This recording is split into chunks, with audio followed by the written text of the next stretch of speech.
like this some cash, Jay. Ain't no drawing back, it ain't no switching sides. It's life or death, good or evil, now you decide. It's all or nothing, ain't no bluffing, yeah, do or die. To go to war with Elka, now you know that's suicide. It ain't no drawing back, it ain't no switching sides. It's life or death, good or evil, now you decide. It's all or nothing, ain't no bluffing, yeah, do or die. To go to war with Elka, now you know that's suicide.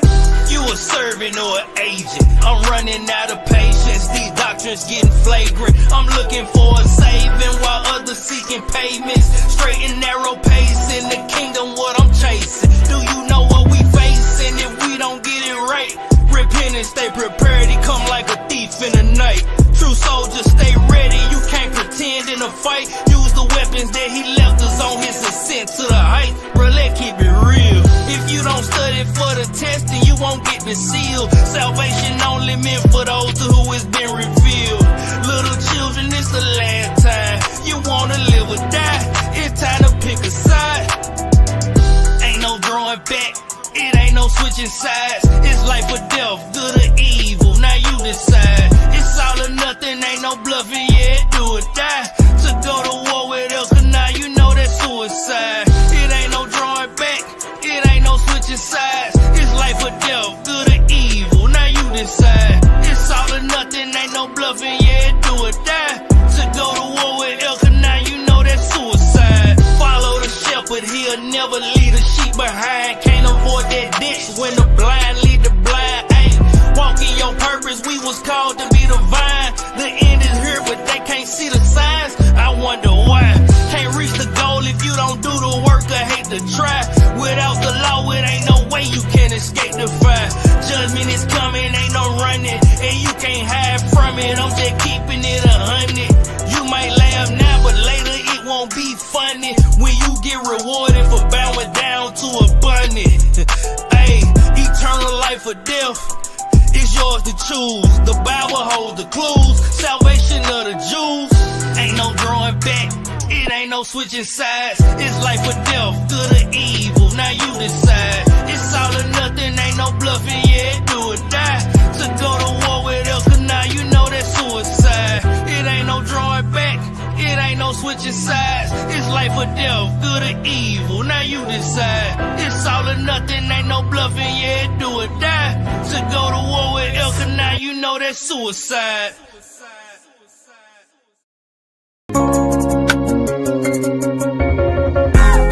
Can't live by bread alone. Yeah, this world got food in it. Stepping on the devil dome, you should see the bruise in it. Backing out the scripts, told a demon to stand down. Go against the Most High, we gon' see how it pan out. The Father gave me hope, fill me with the ghosts. Now they hate it when I glow. Joseph with the coat, looking for their fruit, but they ain't got no cantaloupe. The Messiah over Lyle, you can't be a fan of both. Can't serve two masters. Bread of heaven with the living water, yeah, serving up a truth platter. We ain't idolizing no folly, no, we setting up a new standard. When Christ touched down, make the whole earth shake like Bruce Banner. Yeah, bringing them troops to ya. End times getting spookier, warfare getting nuclear, mankind getting goofier. They intoxicated with a wine, damn, she done roofied them. I'm checking every word, spirit doctrine like a proofreader. I hate these Nicolatans, hate these graven idols, man, I hate these flipping pagans. Trying to play my father and I hate these imitations.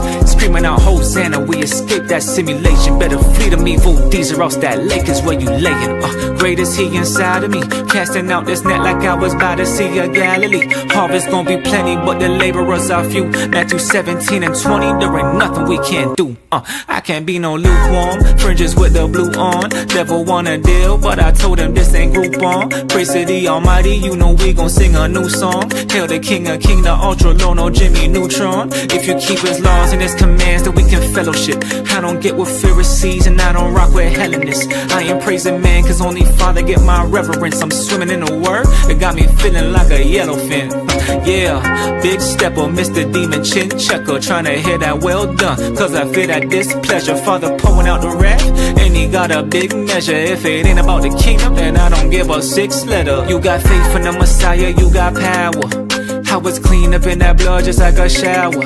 Isaiah 5, you were the vine that came out sour, but now we stand and giving glory in this hour. Yeah, we breaking them curses, fleeing the ways of the serpent. Follow his word and pray for discernment. Cause they want us laying in hearses. We gotta rise up, raise and resurface. Choose life and stay in your purpose. The price was paid like a merchant. Through Christ who came as a servant. See, the kingdom is really the bag, but yet somehow they chasing a Birkin. After this you ain't getting a chance. While you're living you can't better search him. Gotta call on his name like it's urgent. Never know when that day is emerging. So repent at the weight of perversions. Judgment coming, that thing is for certain. Let's go.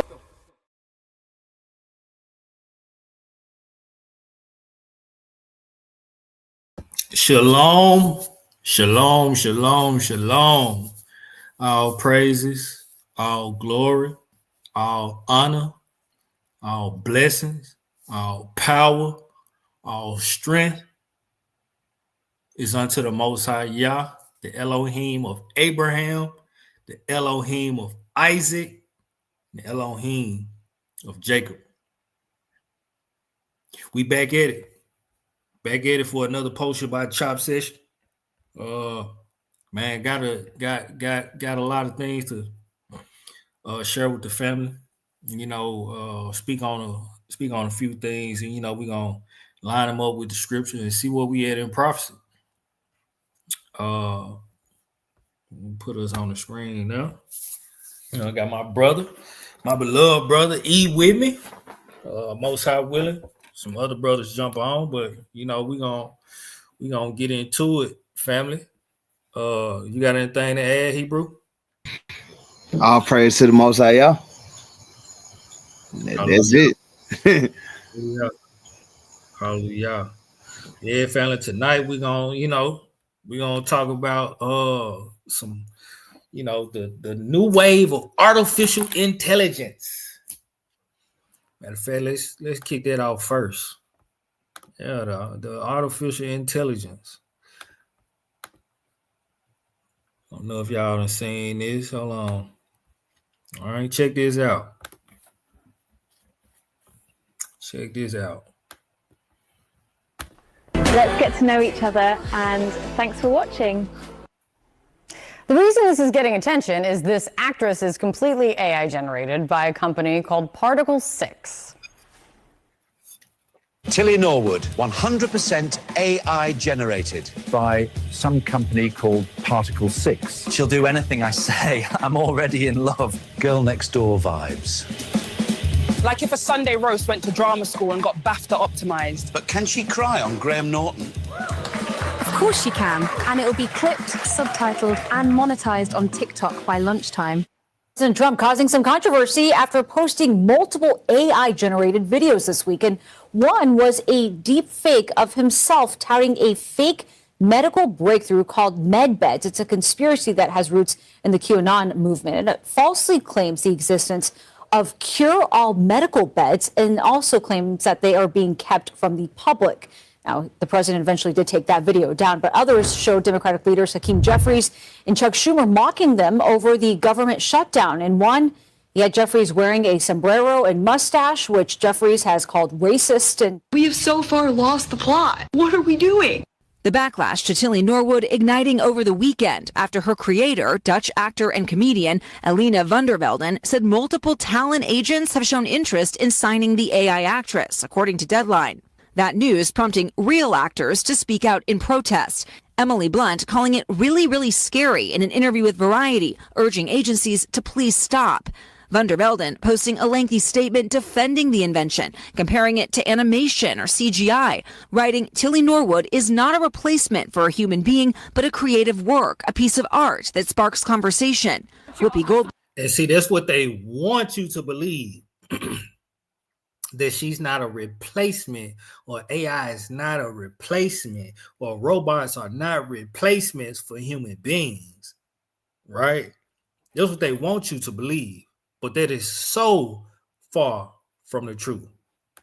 Among those responding. The problem with this, in my opinion, humble opinion, is that you are suddenly up against something that's been generated with 5,000 other actors. So it's a little bit of an unfair advantage. The debate over Tilly Norwood, just the latest in the battle between creative artists and AI. Last year, Scarlett Johansson threatened legal action against OpenAI after the company unveiled a voice assistant that sounded eerily similar to hers. Hello, I'm really excited about teaming up with you. OpenAI denied modeling it after Johansson, but ultimately suspended the voice. And more recently, Vogue faced criticism after running an ad for fashion brand Guess that used an AI model instead of a real one. She smiles for the camera, shares stills for her newest photo shoot and video from her first acting role. But can you tell Tilly Norwood isn't real? I mean, you can kind of tell just the way that their skin texture looks, it's kind of giving off like, oh yeah, this is definitely AI. It's like something off. It's just like she's looking at you with like it. You cannot tell. Them brothers just making it. If you had to look that hard, you can't tell. They getting crazy with it, Hebrew. I yield. Yeah, it's getting a little far past crazy, right?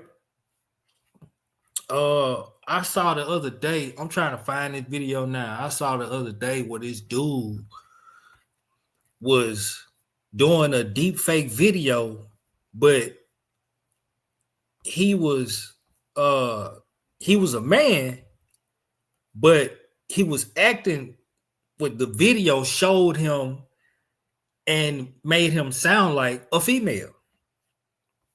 I'm trying to find that video now.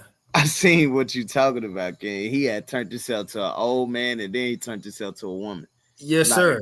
I'm like, that's crazy. Hey, but these those times for real. Yes, sir. Yes, sir. We're gonna pull some scriptures on it real quick. I can't find that video. I'm gonna go ahead and play this. Same eyes every time, like nothing changes. She makes the same emotion. Norwood is an AI-generated actress created by Eline Vandervelden's AI talent studio, Sequoia. There's reportedly already interest from agents looking to represent her, sparking backlash from some in the entertainment industry. In response, Vandervelden posting a statement on Tilly's Instagram account, saying in part, "She is not a replacement for a human being, but a creative work, a piece of art. I see AI not as a replacement for people, but as a new tool." The term is AI objects. There's no such thing as an AI actress. Justine Bateman, filmmaker, author, and former actress, has been outspoken about AI technology since the last SAG-AFTRA strike in 2023. This is one of the things I cautioned SAG about when I was an AI advisor to the SAG negotiations. I sent out demo after demo after demo over social media saying, here's what they can do now, here's what's possible now. And that was, 2 years ago. She says Tilly is just the beginning of what she predicts will be an influx of AI-generated content. You can imagine for the agents, it would be a bit of a coup to get somebody, or to get an AI object that never calls in sick, can work 7 days a week, 24 hours a day, and you can triple and quadruple book this object. China is competing with open weights and open training data, and the U.S. is largely and majority focused on closed weights, closed data. That means that the majority of the world, think of it as the Belt and Road Initiative, are going to use Chinese models and not American models. We better also be competing with the Chinese in day-to-day stuff. Their work ethic's incredible. They're well-funded.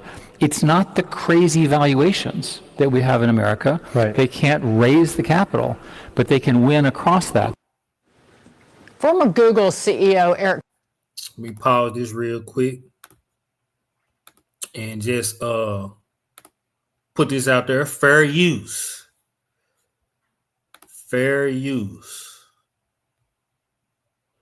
The videos that will be shared during this stream are for educational and journalism purposes only. Fair use. All right. Let's get back to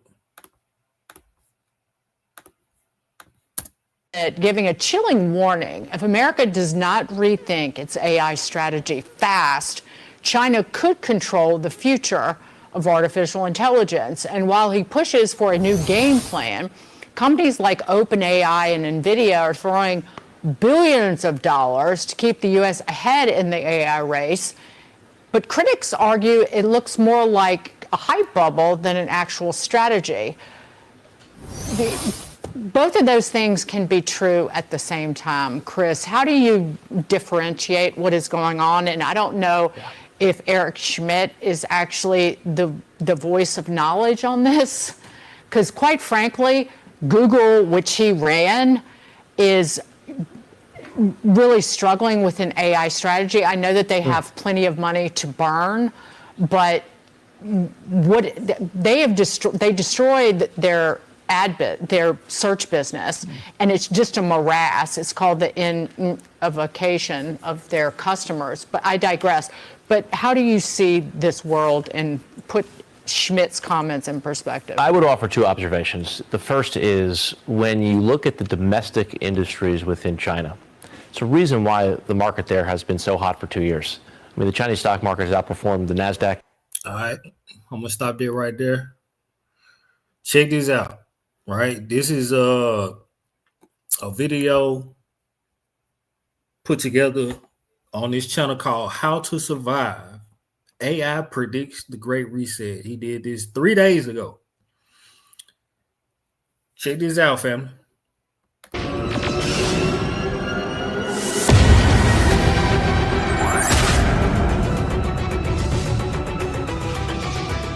People would say this revolution is characterized by the fight of robots against human beings.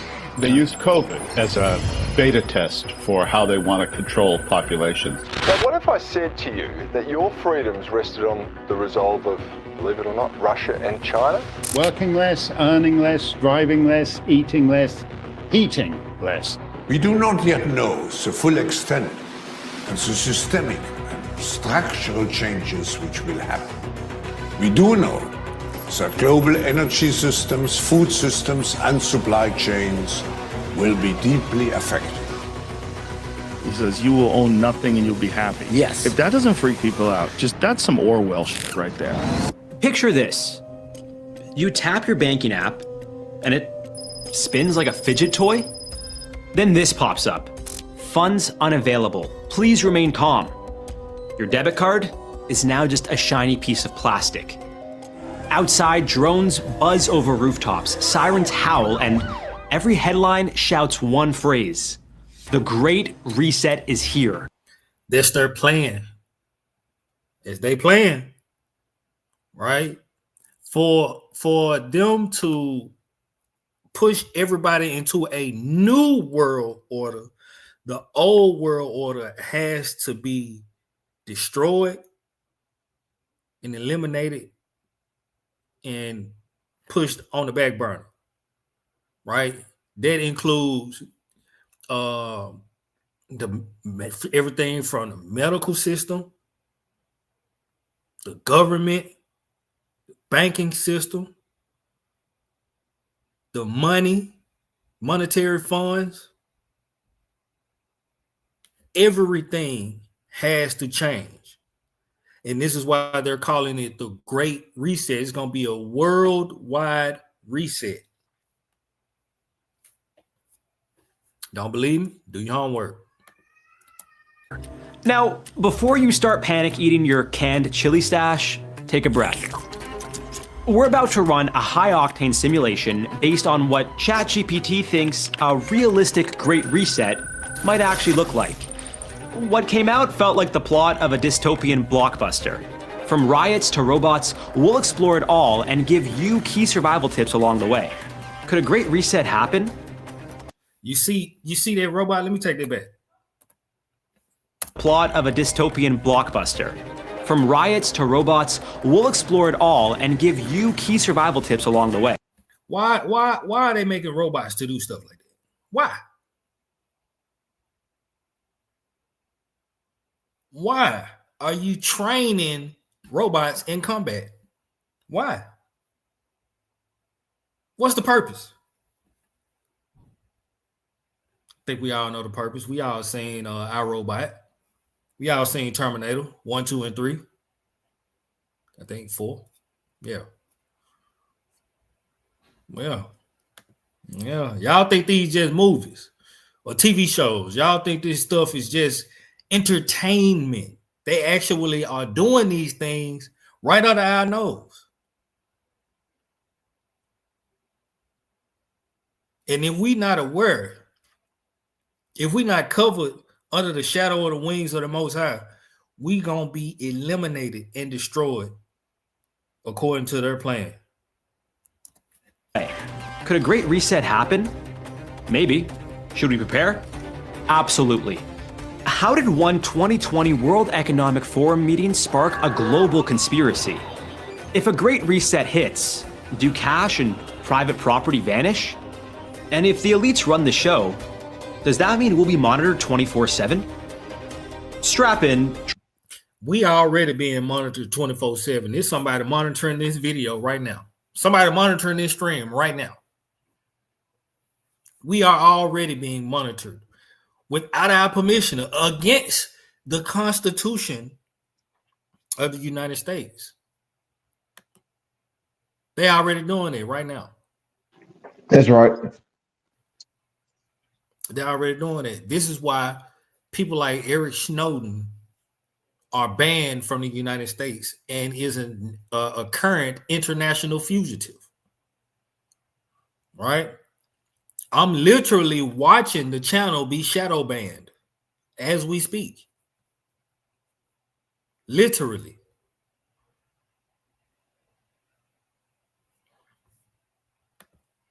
Drop your phone into a Faraday pouch, if you have one, and let's roll through the next decade. It started in June 2020. Half the world was in lockdown. The World Economic Forum, or WEF, made up of world leaders and CEOs, rolled out a plan called the Great Reset, arguing that COVID-19 was a wake-up call to build a better global financial system. Klaus Schwab, the founder and mastermind behind this forum, said the pandemic blew holes in the economy. Record debt, whole industries frozen, 1 in 4 US workers filing for unemployment, and the International Monetary Fund warning the world economy could shrink 3%. Imagine a company losing 3% of all its sales overnight, but that company is Earth. The WEF's remedy sounded noble enough. Rebuild capitalism to serve people and the planet, push stakeholder goals over quarterly profits, make governments nimble rather than bigger, and enlist businesses to cut carbon, modernize education, and narrow inequality. But for many in the far-right media, this plan was seen as a way to control the masses. The phrase, "you'll own nothing and be happy," taken out of context from an essay by Danish politician Ida Auken, a participant in the WEF, began spreading like wildfire. The Great Reset had grown from a policy memo into a global boogeyman, whispered everywhere from Ottawa truck stops to rallies in Sydney. For conspiracy theorists at the time, many believed that the COVID-19 virus was engineered by world elites to set their devious plan in motion. To be frank, we are not endorsing any of these theories. But there's another type of Great Reset that might be coming, and it involves the rapid development of AI technology. And it's scarier than you might think. Ironically, we let AI map out what this dystopian nightmare will look like. So strap in and prime your backup generators. The simulation boots in February 2026. 1 hour after midnight in London, banking apps glitch, then freeze. By dawn in New York, every ATM is out of service. The Society for Worldwide Interbank Financial Telecommunications Network, or SWIFT, the digital post office for $5 trillion daily, goes silent. A massive cyber attack targeting global financial institutions sets the first domino into motion. We're under attack. Governments blame foreign actors, and conspiracy forums explode with even crazier ideas. In the first hour, phones light up with panic tweets. By hour 12, stock markets in New York, London, and Tokyo slam the brakes. On day 3, governments declare an emergency banking holiday. ATMs remain dark. Credit cards decline. The machine broke, y'all. Border agents waive cash only. Grocery warehouses cannot pay suppliers. Trucks are idle, and store shelves are quickly picked bare. Over $5 trillion in market value is wiped out. Food distribution grinds to a halt, and news channels report a chilling message. An unknown AI worm, trained on dark web financial systems, is suspected of the attacks. This isn't just any malware or virus. It's learning to adapt. Like ChatGPT, but fine-tuned for cybercrime. As tech investigators compare notes, they notice echoes from earlier warnings. In 2017, the NotPetya worm slipped out of a Ukrainian accounting program update. It spread into Europe, Asia, and the US and burned through about $10 billion. Today, Western agencies still point a finger at Russia for that one. Then in 2021, the dark side hacker crew shut down the Colonial Pipeline and left drivers from Florida up to Virginia idling in lineups wrapped around blocks. Today's code feels like both those disasters mashed together on steroids. The best cybersecurity agencies managed to stop the worm for now, but things are only just beginning. Think of the global economy at this point as a phone stuck at 1% battery, but there is no charger in sight. I got a life and death call on this phone. My battery's about to die. Do you have a charger? Survival tip, keep at least 2 weeks cash, fuel, and barter goods. Keep critical data on unplugged storage devices. When the network catches a virus, the only firewall is distance, so disconnect devices you do not need. The cyber meltdown drags the economy into a steep dive. Companies scramble to cut spending, while AI agents and robots slide neatly into human jobs. They took our jobs! They took your jobs! They took your jobs! A Goldman Sachs study from 2023 warned that artificial intelligence could replace work equal to 300 million full-time jobs. Could replace jobs. They took our jobs! They took your jobs! They took your jobs! And see, not a lot of people watch South Park, but they make it comedic so people don't think there's something they're trying to actually initiate. This is part of their plan. Their plan is to create more poverty so that the owners of the enterprises and the companies, the Fortune 500 companies, and all of these big chain companies, all of these billion and millionaires, for them to become more rich, eliminate the middle class. Those that are in the middle of the tax bracket, eliminate them and move them down to poverty. They only want two classes, the rich and the poor. And the rich are going to get even richer, and the poor are going to become more poor. That's their plan. They've been doing it too. Mm-hmm. They've been trying to do that for years. Come on. That's their objective. Mm-hmm. All right. And we're gonna validate that through a quote unquote conspiracy book. We're gonna validate that. Goldman Sachs study from 2023 warned that artificial intelligence could replace work equal to 300 million full-time jobs. Corporate leaders treat that warning like step one in a new playbook.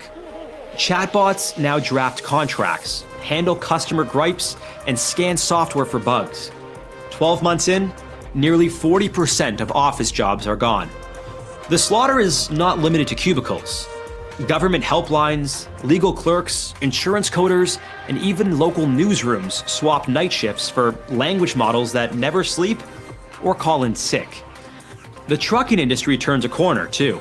A fast-tracked, post-crisis AI acceleration policy pushes self-driving rigs onto every interstate. 60% of long-haul deliveries now hum along without a human behind the wheel. the fallout piles up quickly. Youth unemployment in rich nations rockets to 38%.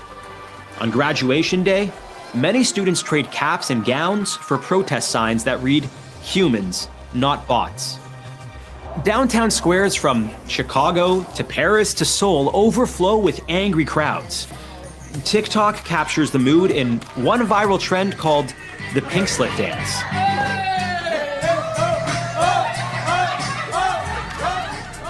I kind of dig it.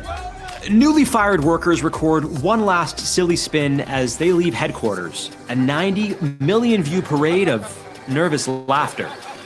Watching your accountant replaced by a turbocharged spreadsheet hurts, especially when it asks for a tip, adding insult to injury. Skills that need real hands still pay the bills.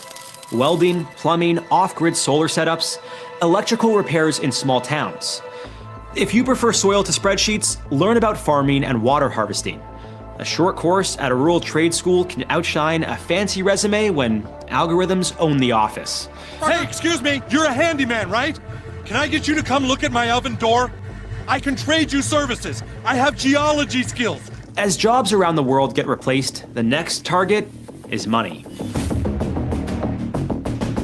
2 years after the cyber chaos, governments want tight control over every coin that moves. Their answer is a central bank digital currency, or CBDC. According to the Atlantic Council, an international security and global economic think tank, 134 countries covering 98% of the world's GDP are already exploring CBDCs. Great thing about central bank digital currency, in other words, an all digital currency system, you have the perfect tool to deal with inflation. If inflation gets out of hand, you just freeze everybody's bank accounts. China leads the race with its digital yuan called the ECNY. It hits almost 1.8 trillion yuan, about 250 billion USD in transactions across 120 million wallets. A mind-bending number. But that money is just code. With a single click, the government can freeze it or make it vanish. In 2021, Nigeria tried this with their digital currency, Naira, yet 98.5% of those wallets sat untouched after a year. Folks trusted Bitcoin or even live chickens more than the shiny new app. In this imagined future, world leaders unveil a single app called the Global Reset Wallet. Wages, welfare, and tax refunds all arrive there. Each digital dollar, euro, or yuan has its own rules. It can expire to push you to spend. It subtracts a little each time you pump gas to cover your carbon bill, and it blocks purchases if any rules are broken. Go over your meat quota or try to book a flight over 900 miles, and the screen flashes, "Purchase denied. Please choose a greener option." A shiny press release for the upcoming Unity Accord even brags, "You will own nothing but travel freely, digitally." The travel part, of course, depends on your behavior score. Behind the curtain, new algorithms watch for non-compliant spending. A fresh career appears, the behavioral alignment coach, who teaches citizens how to keep their purchase history on the good list. Survival tip, do not keep all your wealth in one programmable basket. Tuck away any valuable silver, gold, or jewelry. Stash a paper copy of your crypto key where Wi-Fi cannot reach it. And most importantly, develop and sharpen any hands-on skills you can trade. A government can freeze tokens with a single click. Still, it cannot lock down your ability to fix a generator or grow tomatoes. Before we dive deeper into this economic hellscape, be sure to like and subscribe for more insane survival stories like this. By 2030, a single digital ID will become your all-access pass. Want to hop on the subway, post a meme, or grab cough syrup?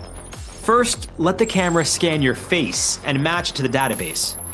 India showed back in 2009 that a huge digital ID system could work. The country rolled out Aadhaar cards, giving every citizen a unique number tied to fingerprints, photos, and basic details. In this future, China pushes the idea further.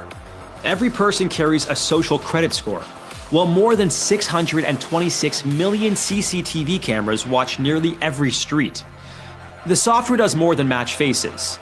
It tracks your walk, reads your mood, and even checks if your mask sits straight. One slip and that cross-country trip to see grandma at Christmas might turn into a lonely video call. Even access to the internet becomes policed. Drones hovering overhead become commonplace, watching you constantly and issuing speeding tickets instantly. Step outside the approved lines and life gets small, fast. Believe it or not, this isn't science fiction.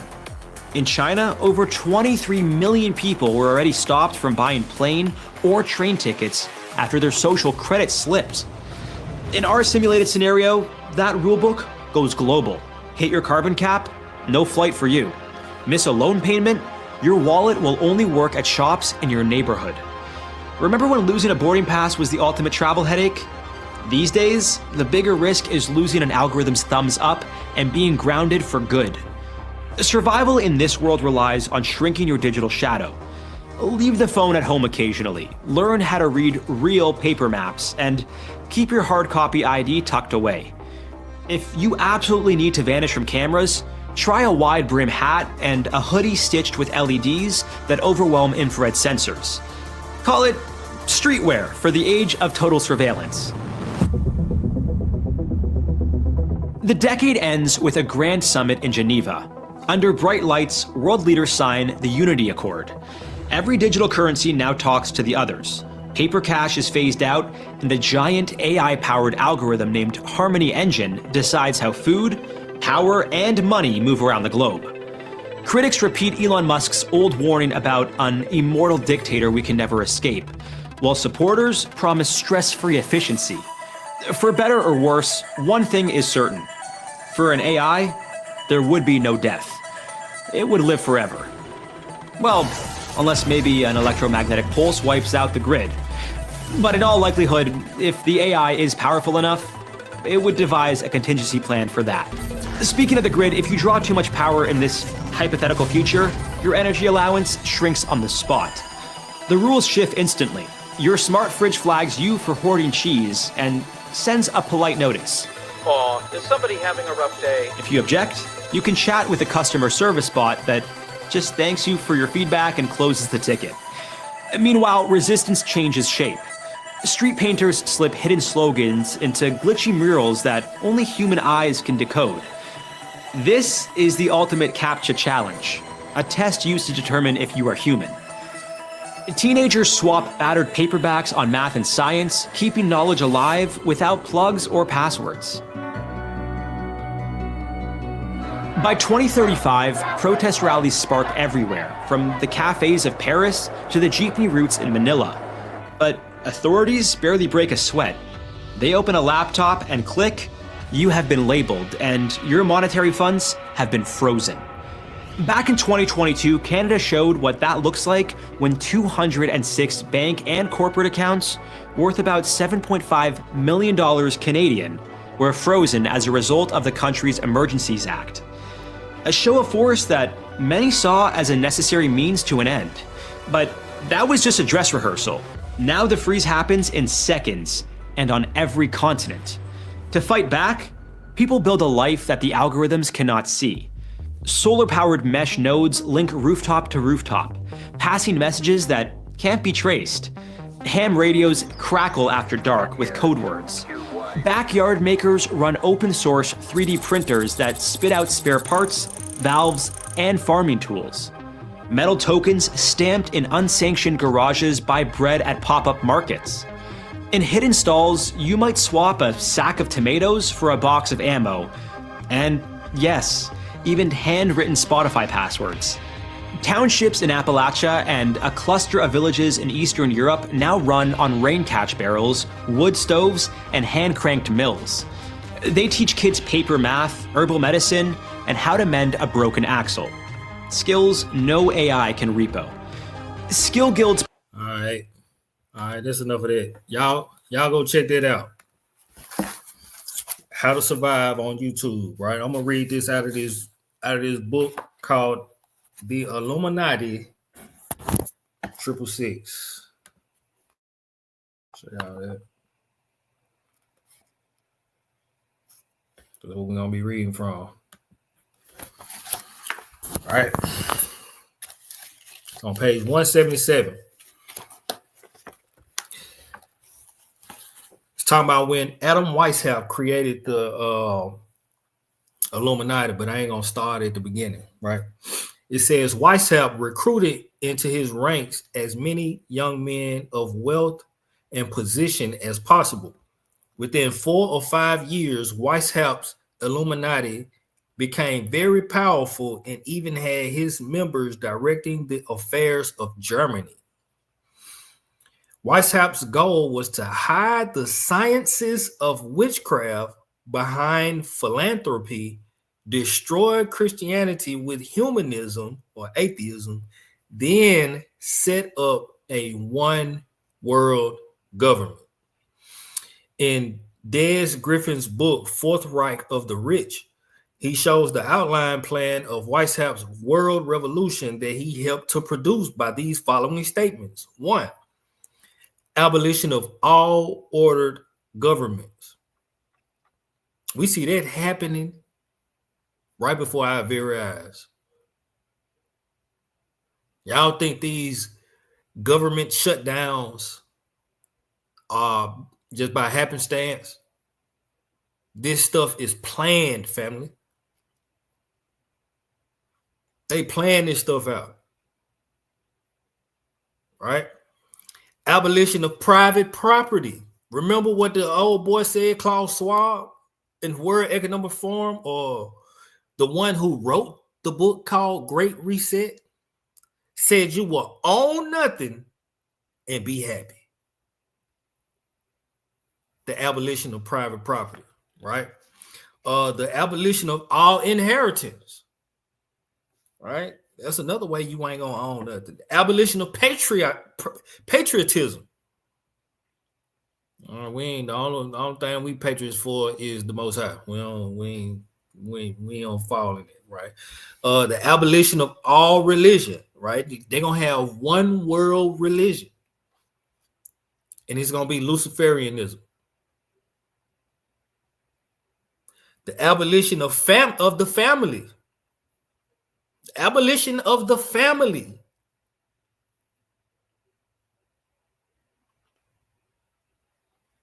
One way to destroy the world or depopulate the world is to destroy and abolish families. We need good, strong families in Israel. Good, strong families on one accord with the Most High, His Ruach, and His Word. It's the only way. That's right. That's the only way we gonna survive. Right? But then you gotta understand how crafty they is. They probably make it a benefit, man. If you don't go around your mother, like they'll have cameras probably watching you. If you don't go around your mother for I don't know 3 days. You know how they just make up crafty stuff. You don't go around her for 2 months. We will reward you with the woo. You feel what I'm saying? And then for a regular Jake that's been starving for forever, man, he gone. Mm-hmm. You know what I'm saying? He ain't never care anyways. Let him tell. Yeah. And we seen on that video how their plan is to do what they doing in China worldwide and enforce this social credit score. So that could be one thing, like you stay away from your family, or the more you go around your family, the lower your social credit score is. Right, that's crazy, man.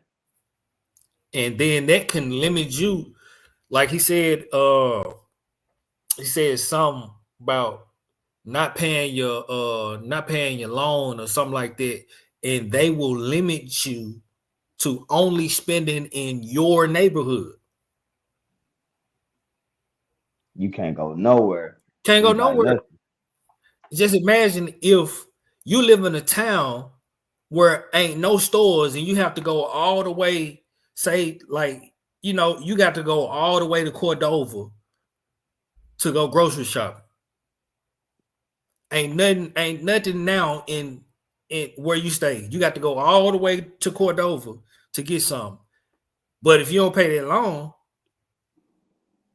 you can only shop in your neighborhood. Now you can't shop at all because now even if you go all the way to Cordova, your money is limited. You can't. Your spending is limited. You can't even buy nothing.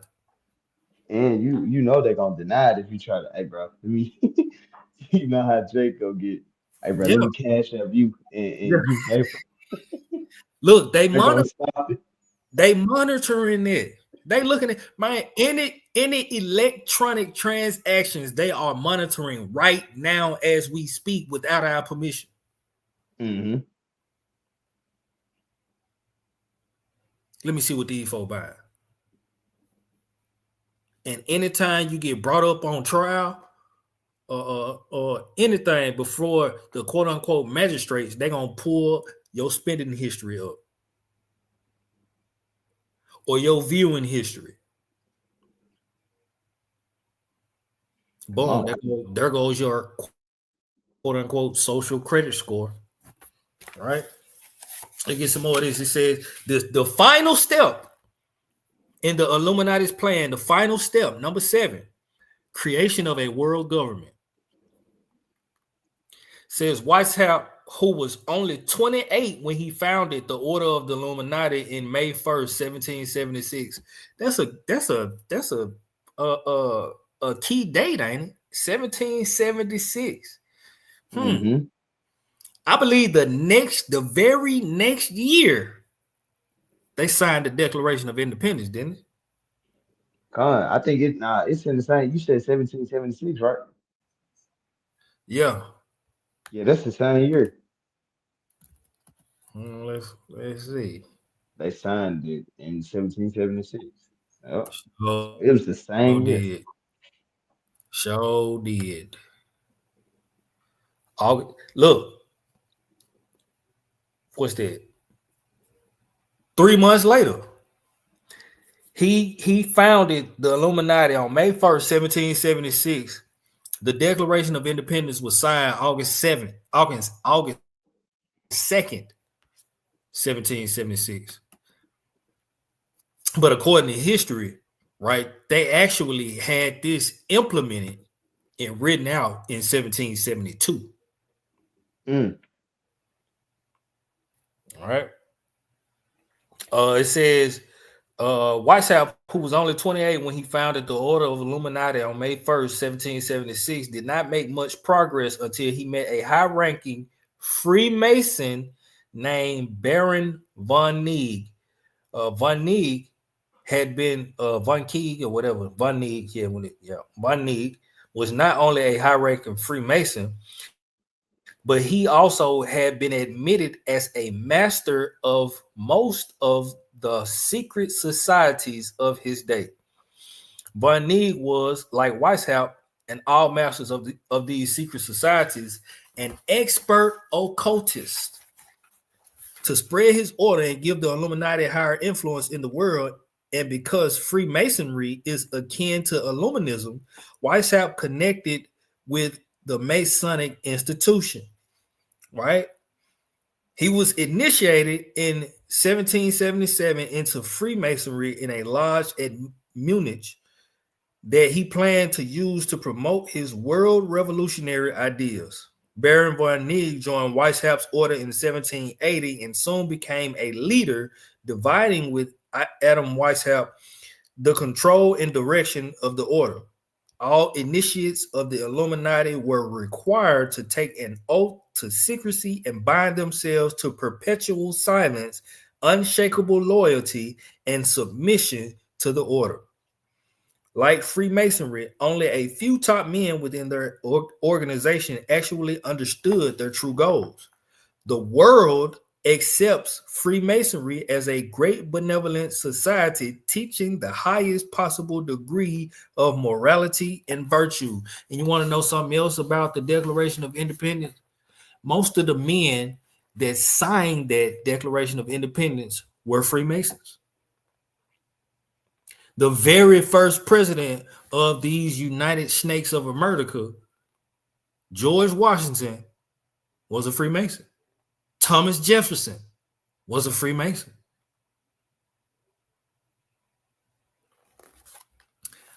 all of this nation's quote unquote founding fathers were Freemasons.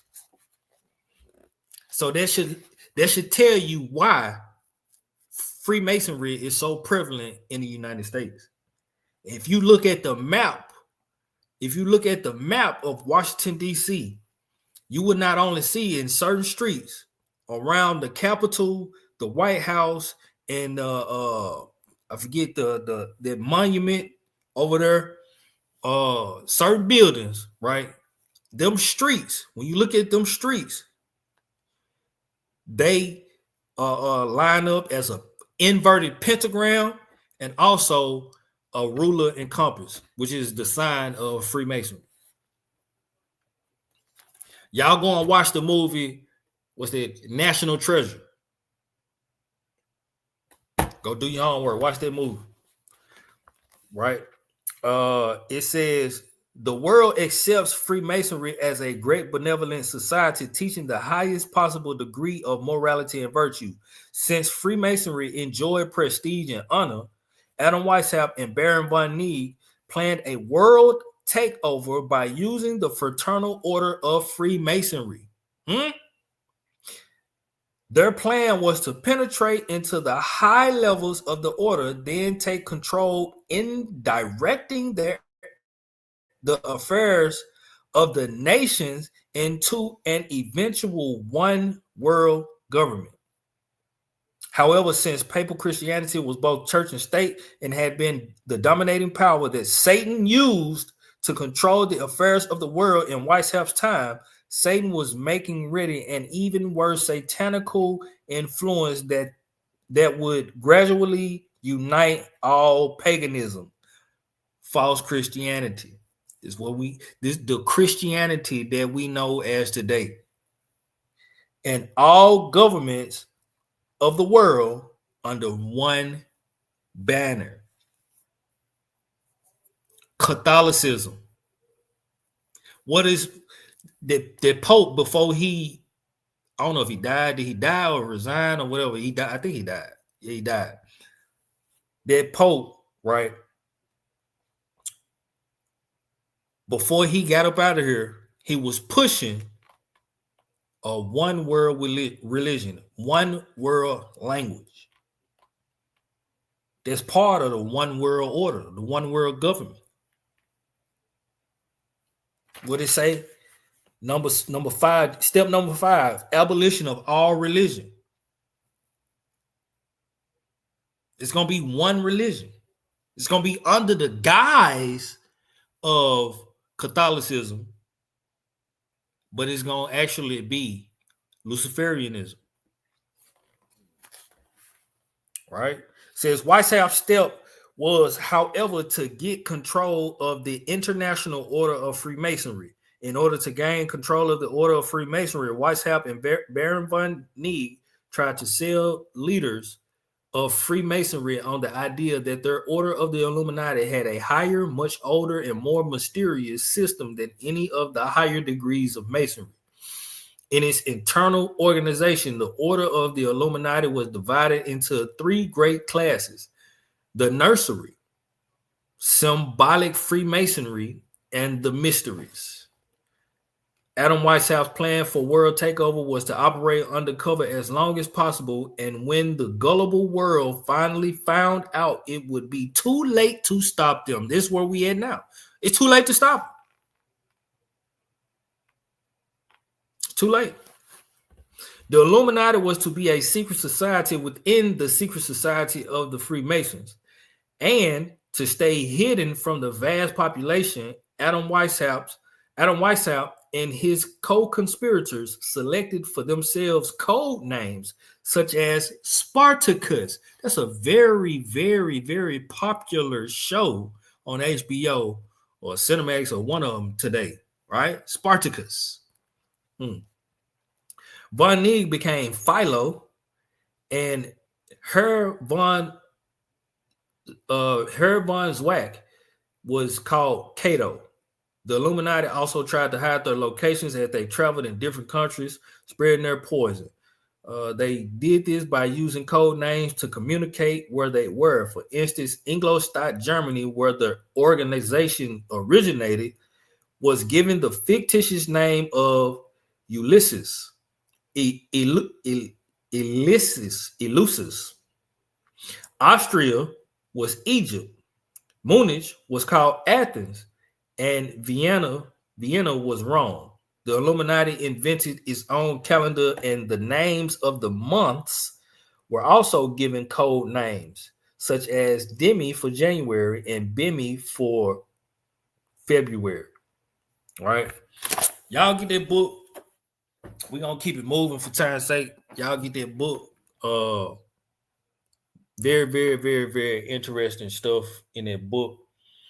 But let's pull the scripture real quick. Second Thessalonians chapter 2. And I'm gonna pick it up at verse 7. 2 Thessalonians chapter 2, verse 7. It says, "For the mystery of iniquity doth already work. Only he who now letteth will let until he be taken out of the way. And then shall that wicked be revealed, whom the Most High shall consume with the spirit of his mouth and shall destroy with the brightness of his coming. Even him." Who is the him? That wicked one, right? "Whose coming is after the working of Satan with all power and signs," right?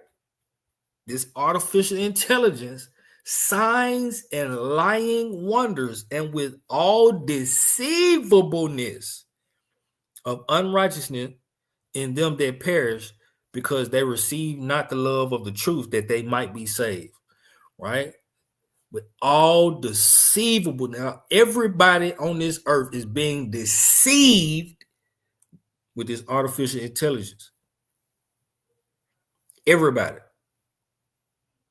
Well, yeah, they think it's harmless. Right. Yeah. They think it's harmless, and they think it's a great tool. Just like that guy, he gonna use it to catfish some people and make jokes. But that's not, bro. They got your whole facial structure. You know they can take whatever you using to create that deep fake and make it seem like you a woman or you an old man. They can take your whole facial structure and create a clone of you. Do you know that? Come on, man. He ain't thinking about that. He ain't thinking about your voice and everything. Come on now. They got your voice and everything. It ain't gonna become real to our people until they are calling our mother or our family member or loved ones or close friends, and with our voice sounding exactly like us and telling them to do something for us that we not telling them to do. Mm-hmm. And it's a good thing. Most High, you know what I'm saying? Most High be honored that a lot of us have parents that's gonna ask questions like, "What? No, I don't know." Yeah. So I believe it's gonna deceive a lot of heathens because they don't ask questions when they children do something. Yeah, mom. I'm sitting here homeless. I need 50,000. Okay, somebody that got them, and it's gonna be building up to some more evil. Or just say, Jake, who's always been in and out of trouble. Mm-hmm. Might have somebody that, just be in and out of prison, in and out of jail, or whatever. And use that defake, "Mama, I need you to transfer me so and so and so and so. Or I need you to put some money on my books, or I need this for some bond money or whatever." And they send it electronically, and boom, now they got all her information. Done for. I wouldn't be thinking that. You just said it. Wipe her whole bank account out. Steal her whole identity. I didn't even think about it like that, Hebrew. Now that you said that like that. Yup. It's this movie called The Beekeeper with Jason Statham, right? And the woman that played Felicia, I'm gonna just say her name, Felicia Rashad. She played this woman who he was, I guess, looking after and taking care of her bees on her land. And she got this call from this dude, and he was a hacker over this company, and got her to basically log into this website and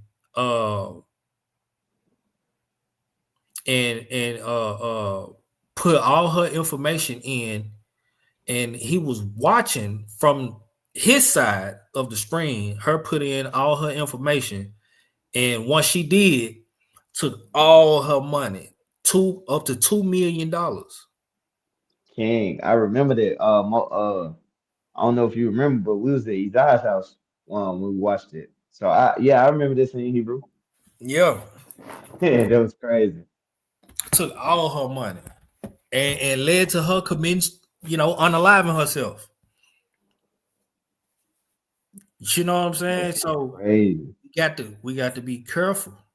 We have to be careful with the things that we allow, the permissions that we allow on our phones. These people is like, they watching everything. Right? Now, let's take a shift. Let's take a shift. All right, I'm gonna watch this. Hold on, this right here. Check this guy out. He's a good Christian. He's a good Christian. But he be sharing some good information though. Check him out. Okay. Yo, what's up, family? Peace and blessings, man. Check this out. Huh? Yeah, I kind of liked it, bro. Like, I wish all the way home. Yeah, he got a heathen wife too, but that's not here nor there. Yeah. People are like, wow, this is a bit scary. It's completely new territory. I mean, you see the question though right here. Will we still need humans in the age of AI? What he say? Not for most things. We'll decide. Huh? What you mean you gonna decide if you need humans? Come on now. We still need humans? Say it again, Hebrew Slugger. That's why they gotta get cast down. Look, they eating good off of the back of our people. Look how big that brother is. He just sitting up there. He just looked like he just got all the good of the land. Yeah, that heathen just bought. Hold on, let me verify. Let me verify that before I say that. But that's exactly what that Job was saying. Like, I'm just looking at the brother like, man, they might eat good off of our people. This heathen spent $80 million for almost 25,000 acres of land in Arizona to build a smart city.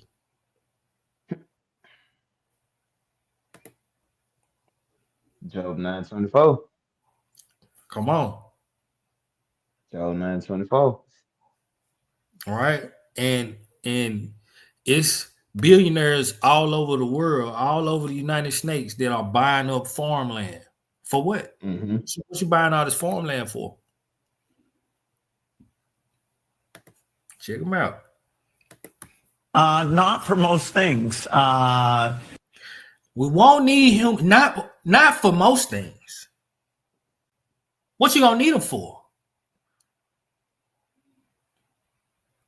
We'll decide. I mean, notice how the crowd just laughs like they don't understand that you're going to be at war with robots. That's going to be World War III, guys. It's not going to be what you think it's going to be. It's going to be man versus machine. People are like, wow, this is a bit scary. It's completely new territory. I mean, will we still need humans? Not for most things. We'll decide. I mean, people like, one thing wow. about these satanic elites is that they have to let you know what comes next. They have to. So also, guys, I'm going to be making a lot of videos this month, or actually the month is going to end. So this month, next month, God willing, exposing this digital ID that's being enrolled out. And it's funny because this happened right after Charlie Kirk passed away, and many people are so caught up in that distraction. So this is their plan to distract the American sheep, the sheeple, right? The people who just trust their government, the people who don't think for themselves, the people who believe any narrative that the main. You see, that's why he be going off the American sheeple, like yeah. But we know who it is that they after. Right. You know what I'm saying? They are not specifically after. I mean, they are specifically after one quote unquote race of people, one nation of people. Since we left our homeland. Come on now. Nothing new. It don't say in the scripture, "Come, let us cut all nations off from being the people." No, it says, let us cut Israel off from being a people. Right. That they like you said. That they be not remembered. I'm paraphrasing, family, but this Psalms 83. Go ahead, Hebrew. And I was just going to say, man, you can't duck them curses of Deuteronomy 28. It's on you, regardless. Come on now. Like the minute they look at you, it's hatred. Come on. Why? Because they see the Most High, and they see like, man, the blessing belongeth to you. The adoptions, every nation, even if they haven't read about it, they can kind of like figure it out. It's something different about them. The Most High said you're a peculiar people. He said that we're a peculiar people. That's why they are after us, the way that they are. And it's, as you said, and as we see, it's gonna keep getting worse until the second coming. Hold on, Hebrew. Keep that thought right there. I'm finna share some just on that point. I wasn't gonna play this video, but I'm gonna share some on that point. Let me find it real quick. Let me find it right here. Because you said something very, very, very, very powerful. Where is it at? And Salakia, man, we quote scripture, but we gonna, man, most likely we're gonna start reading them jumps. Like, I don't want them to just think that we just Yes, talking. sir. You know what I'm saying? Yes, sir. Yes, sir. Yes, sir. Hold on, let me share this. Check this out. See, he got it up there for us, for use. Now, let me say something right quick. I think back on the African American people in America. I think how that they were taken against their wills, put in the belly of ships, brought over here, beat, cussed. Many of them died in the guts of those ships, thrown overboard. They were pulled from families over there. You ain't never heard a gut-wrenching song. Do you hear a black person sing one of those old black Negro spirituals? Nobody knows. I can't sing it like that, see, because I hadn't experienced what they be. When you've experienced hell, it comes out of the voice. I said, when you experience hell, it comes out of the voice. If you're one of those people that you got problem with black people or whatever, you better shut your mouth, because they're God's people. You better hear what I'm saying to you. You better shut your mouth. I'm not kidding you. I know some of you is raised. He said, you better shut your mouth. Right, he said, because those God's people. You know what I'm saying? And see, a lot of people will miss that because, they start clapping. It might overshadow what he's saying due to the loud clapping. But now you have to really listen. He said those black, quote unquote, black African American Negro people are God's people. You better leave them alone. See, he read his Bible and he got understanding. Raised in the deep South, and you was raised by prejudiced people and bigoted people. You better get that out of your system. You better get it out of your system. It'll cause you to suffer right along with those masters. It'll cause you to suffer right along with them. And he said in his word, I know it's in Deuteronomy, the chapter is losing me, but it's in Deuteronomy. He said he gonna take the curses off when we repent from our sins and turn back to him. He gonna take the curses off of us and put it on the nations.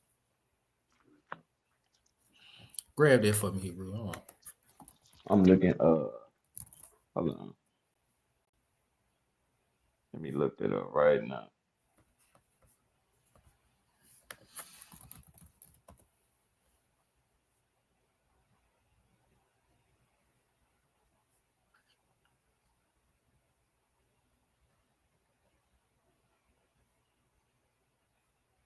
Deuteronomy 30.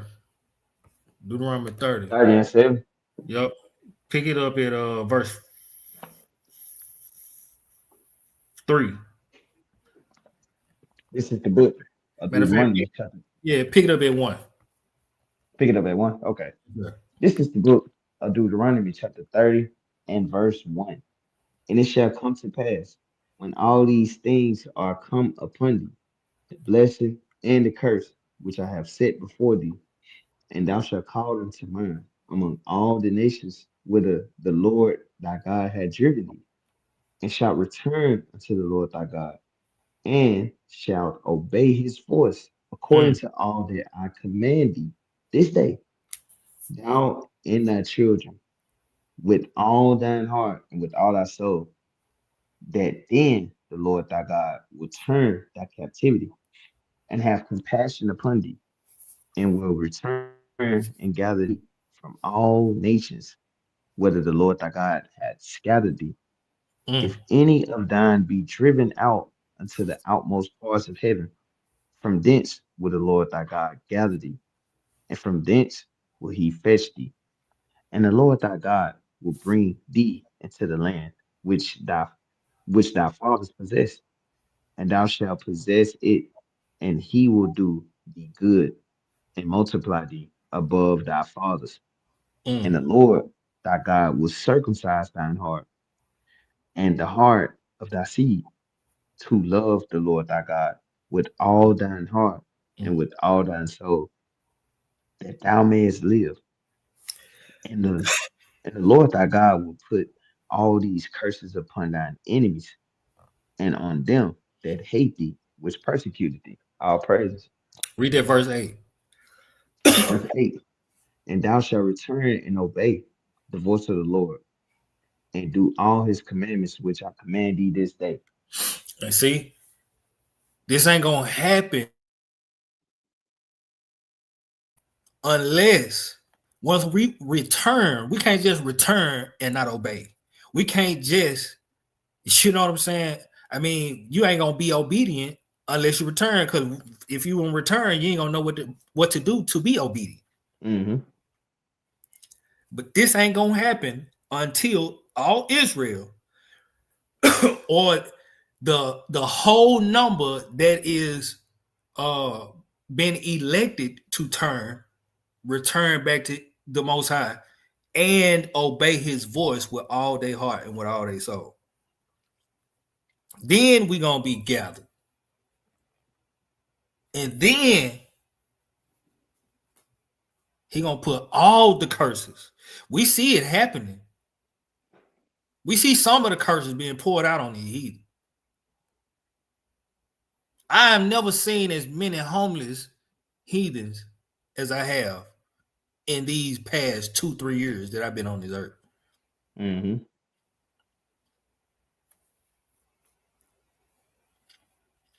He said he's gonna put all the curses, the pestilence, every curse that you read in Deuteronomy 28. He said he's gonna put them on the enemy once we turn and be obedient to the Most High. That's right. All right. These are God's people. And I know that there's wicked and white races and wicked and black races and all that. I'm not justifying none of that stuff. I'm just saying God knows what happened to the black race. He knows how they wound up over here, and God is going to reimburse the black people for all their trouble and all their labor. You watch what I tell you. Watch what I tell you. And you are. That's what this all. I just wanted to bring that out. I just wanted to bring that out. To validate the point that you had just made. They know.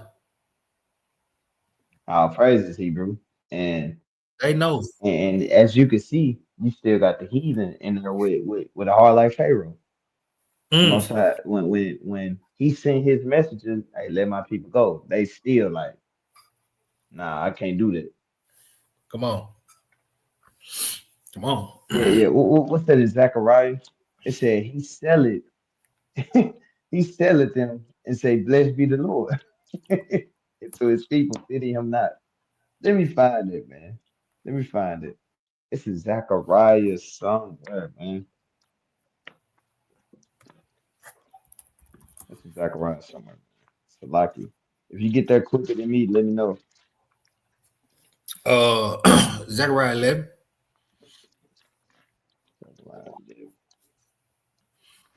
Man, I'm having a hard time with these Z's real quick. I'm tripping. Hebrew. I'm there now. Zechariah chapter 11. Yeah, I'm there now. Yeah. Yeah. Read that 4 and 5. I read that 4 and 5. Go on. It says, thus says the Most High, my Elohim, feed the flock of the slaughter, whose possessors slay them and hold themselves not guilty. We're going to talk about a little bit of that. And as you could see in that crowd, I was just looking at it was clapping, but you could tell it was kind of forced. Yep. It was forced. They didn't really want to clap. They ain't believe. They want to keep the black man under subject. That's right. They want to keep you not knowing. That's why everything came. It ain't a shocker that everything we want to know, we got to pay for it.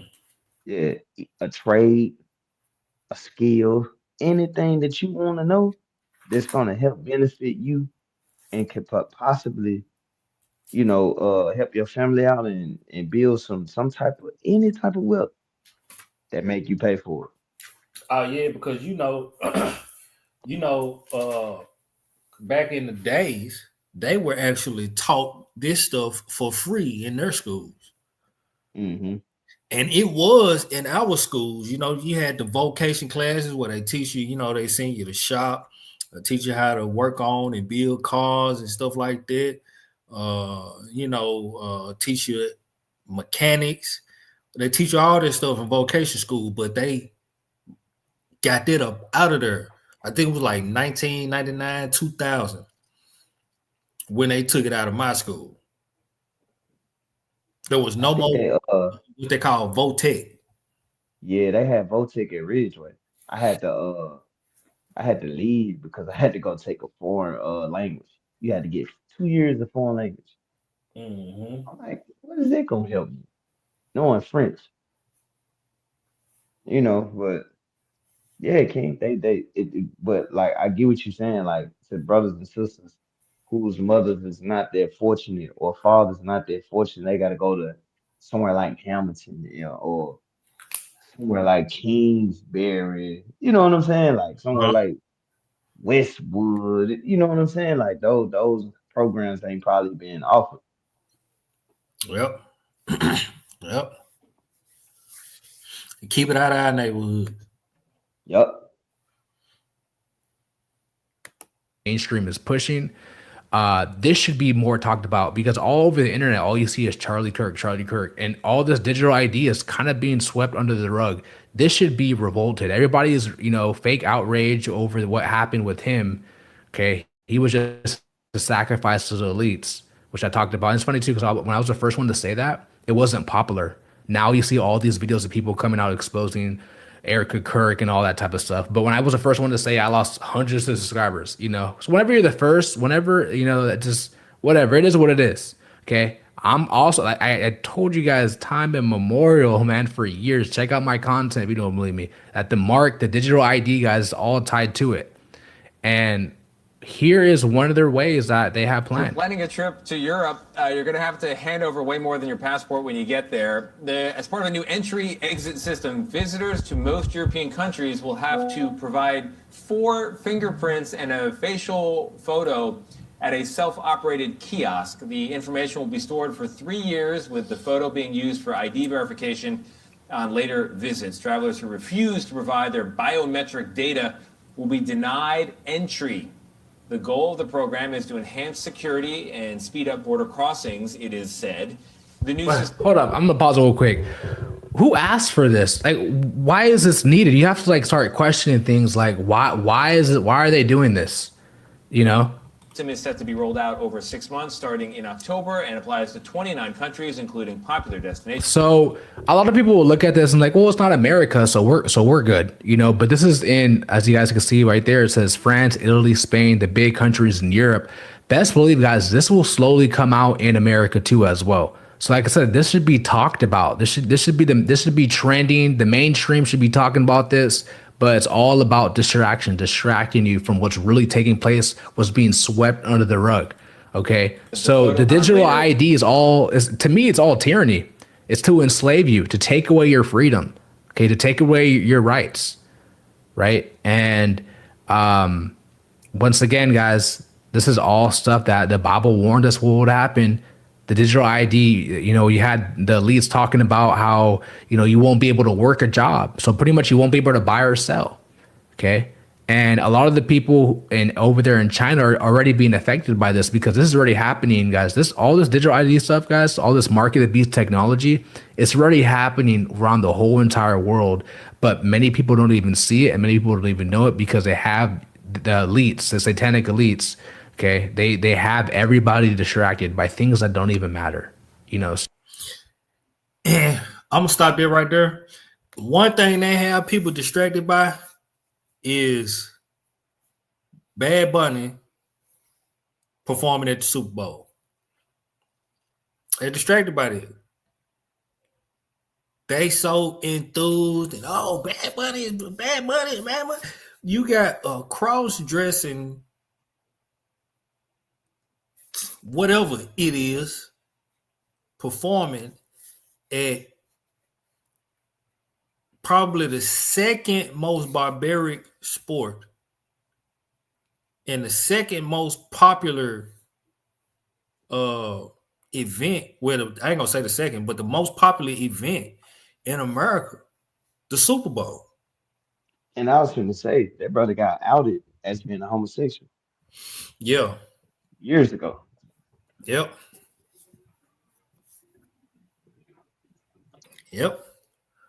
Years ago. We so distracted by everything.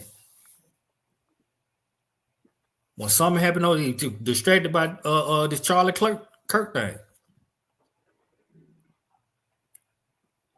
A lot of people distracted by the rapture. They think the rapture is, first they thought it was gonna be 2 weeks ago, September 23rd and 24th. Now they're saying it's gonna be Monday on the full moon. Guys, we're going home. You don't believe? You don't believe? Yeah, hold on. I like making fun. Don't believe me? Where he at? Where he at? People get distracted. He did the trial. Yep. His sentencing. Check this guy out. You know, the guy came out and was proved a false prophet. And he said, no, he's still right. Check him out. To all who know that the Lord is coming to get us at the full moon,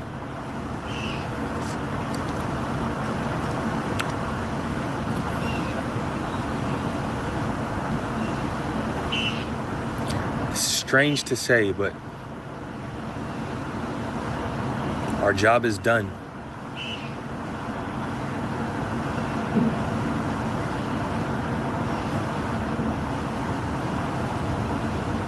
little confused. I feel like I have. And I feel like you have so much you want to say and so much you want to do for those who don't see, but the Lord wants silence from us now.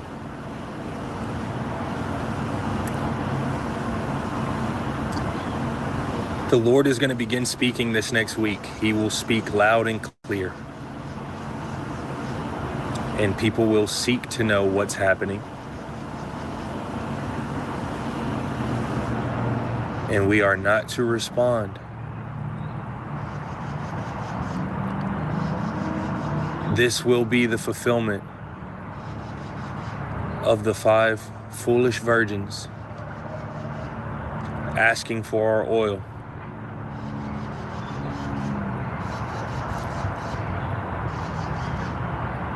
Now is when we say no.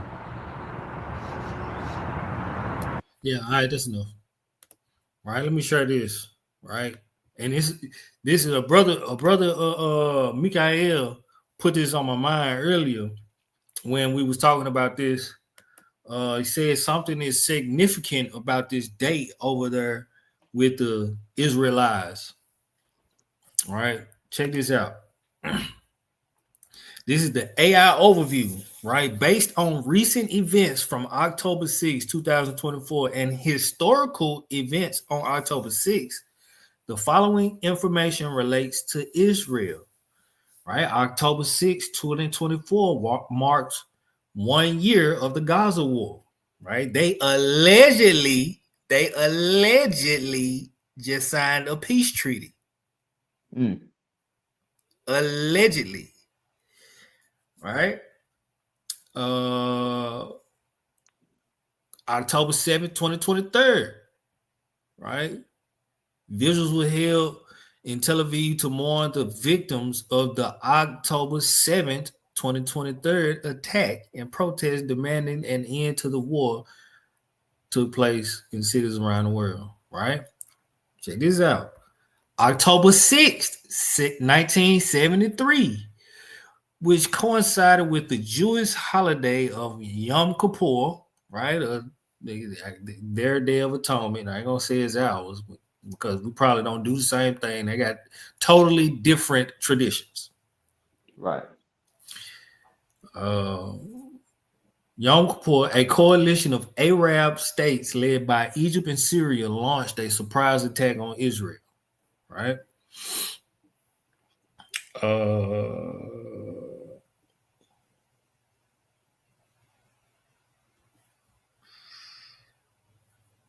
Where I want to go, right? It talks about this lady that was this young teenager that was unalived by an attack on October 6th. A Palestinian teenager was unalived by Israeli forces in the West Bank of Huwara a day before the major Hamas attack on Israel. Right? Says for many Palestinians, Dumadi's unaliving on October 6th illustrates the Israeli policies were already a source of violence before the more widely reported events of October 7th. So it's some with these 2 dates, October 6th and October 7th, with Israel. So be on the lookout for some breaking news Monday and Tuesday. Right. I'm sure looking like Cali. It's something up with these 2 days. Yep. Now let's get on these heathens, right? Y'all know about ICE. Right? And what their objective is. They're supposed to be getting all of the criminals that are in the United States over here illegally, right? Well, something happened in Chicago where also the National Guard is, right? They're supposed to be cleaning up. They're in Chicago now too? Yep. They're in Chicago, Los Angeles, Memphis, DC, New York. They supposed to be on their way to St. Louis. I forget what other city. But see, all of these cities are predominantly what? Black. Yep.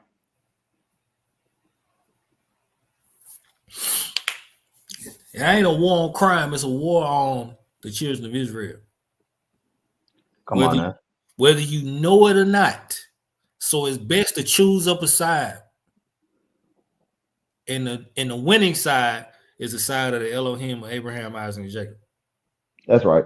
Point blank, period. Right? Check this out. We are getting new reports about a chilling and downright shocking escalation of ICE tactics against the residents of Chicago. In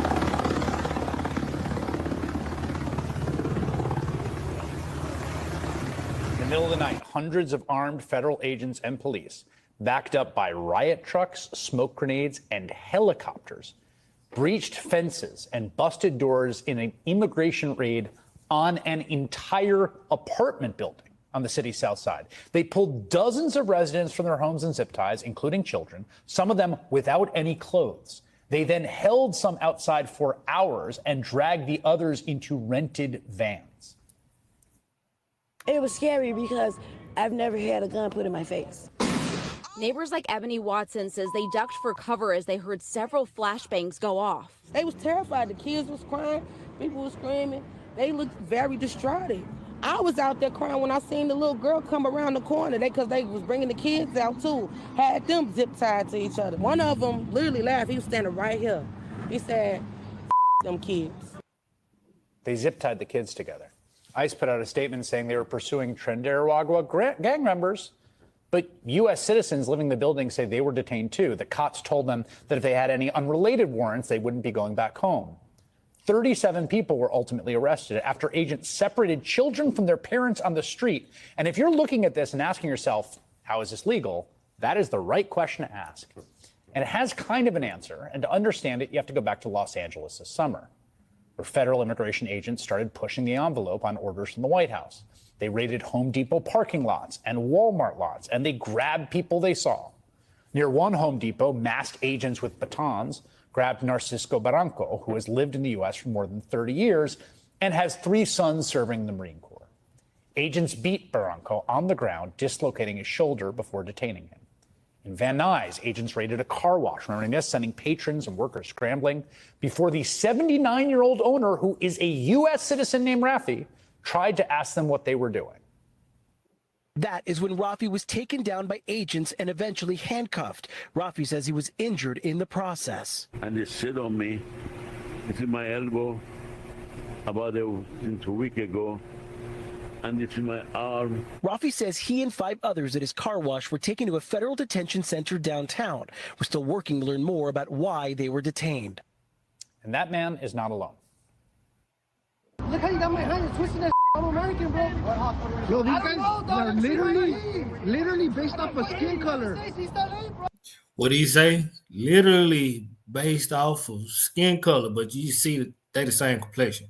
But anyway, literally based off of skin color, right? See, they're doing this as training. They getting ready to roll this out on the people who they're really intending to roll this out on. Mm-hmm. Right? And we read this earlier, but we're gonna read it again. In that second ears is what this video done.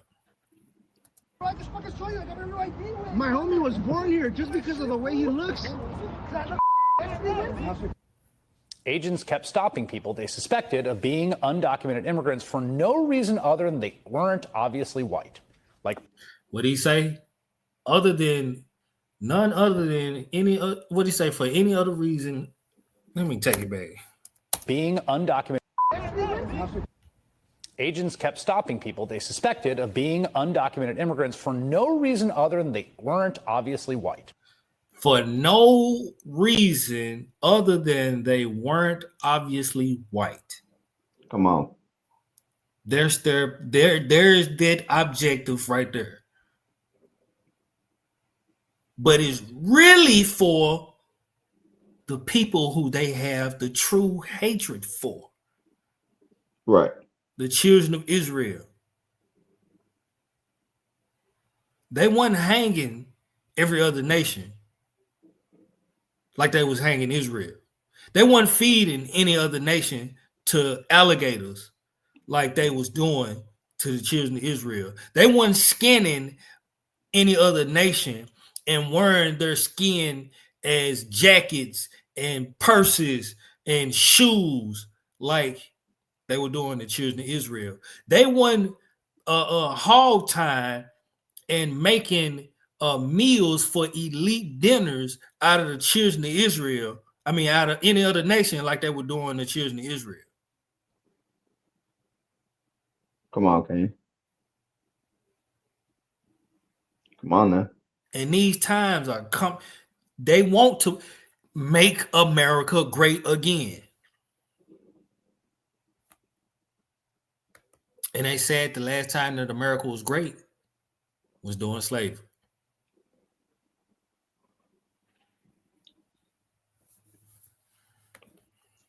They want free laborers and free slaves to do whatever they please with you. Come on now.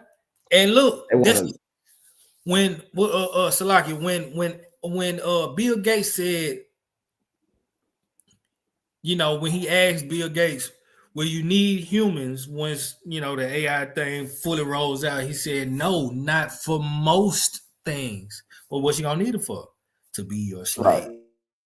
Mm-hmm. To be their slave. They want to always possess the people when we don't belong to y'all.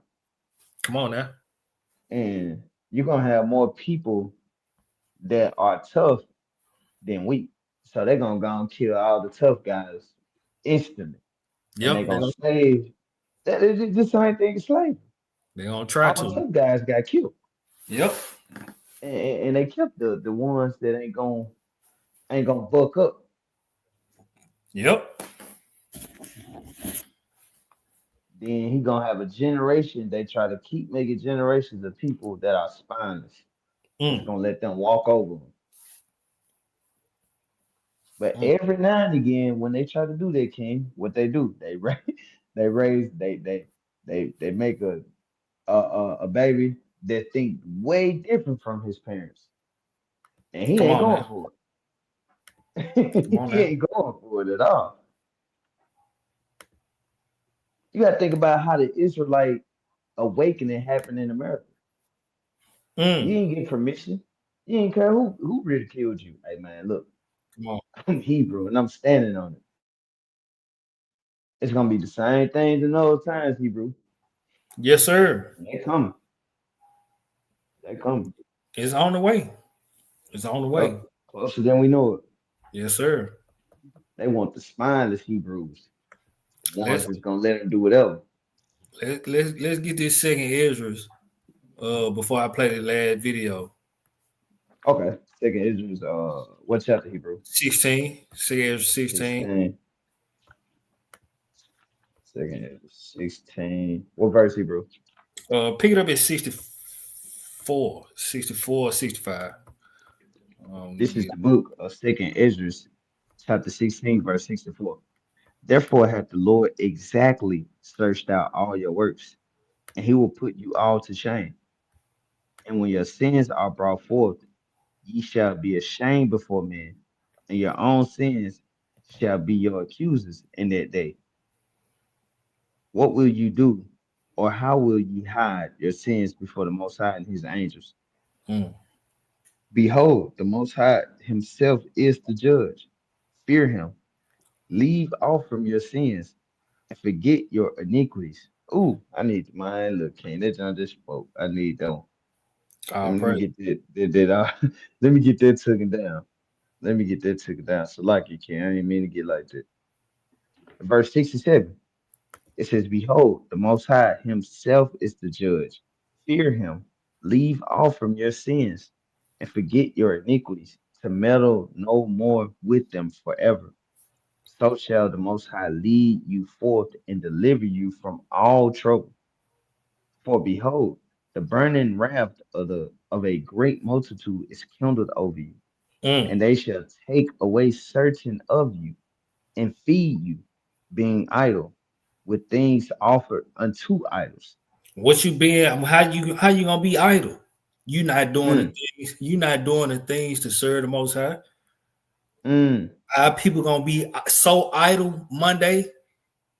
They ain't gonna be getting ready to go in the tabernacle or observing tabernacle. They're gonna be doing so many other things idle. mm. When the Shabbat come around, they ain't gonna be keeping the Shabbat. They're gonna be out. They're gonna be out doing. The Most High knows what. This how our young sisters end up kidnapped. Mm-hmm. It's how children end up. You know what I'm saying? Missing and they organs harvested. Come on, man. All you is to the other nations is a tool and a live guinea pig. Come on. You get caught out, King. I ain't gonna hold you. King, I don't like really going nowhere where I feel like it's too dark. I'm by myself. Man, I'm in and out Yes, sir. because we targeted so hard, man. Like, and that's why we have to depend on the Lord even more. Like, King, you can't have peace at all with King. I'm gonna keep it real. And this is one of the most scariest things. You would think I'm talking about something else. King, I used to have this membership at ATC Fitness, but my mom would be sleep ready to go to work in the morning. I can't come home and shower and wake up. So King, after I get done, I had to shower at ATC Fitness. King, you talking about the most terrifying feeling? Like I'm constantly having to watch the door because it's like, bro, any given moment somebody could be like, yeah, black guy in there. And some heathens can rally. You see what I'm saying? They can rally on up. And I think of things like that, King. And it Yep. goes into this scripture, very perfect.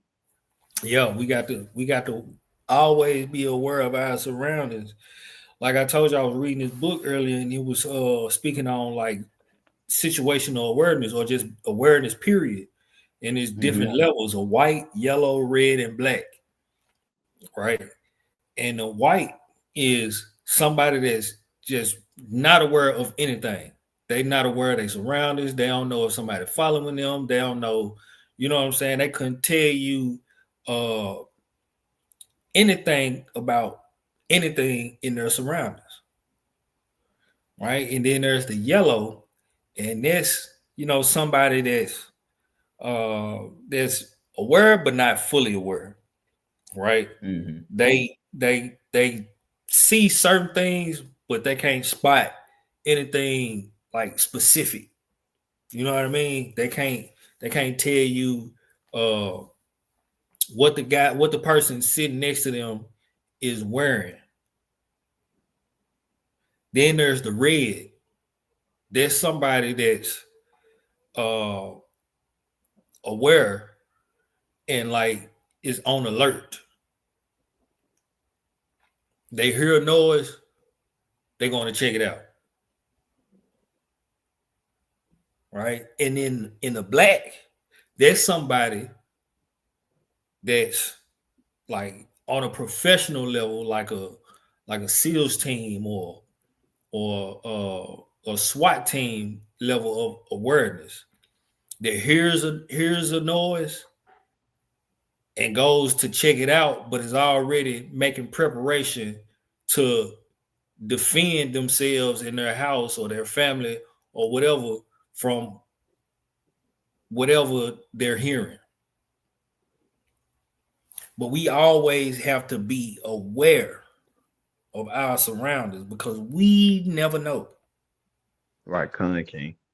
We never know, especially in this hour where uh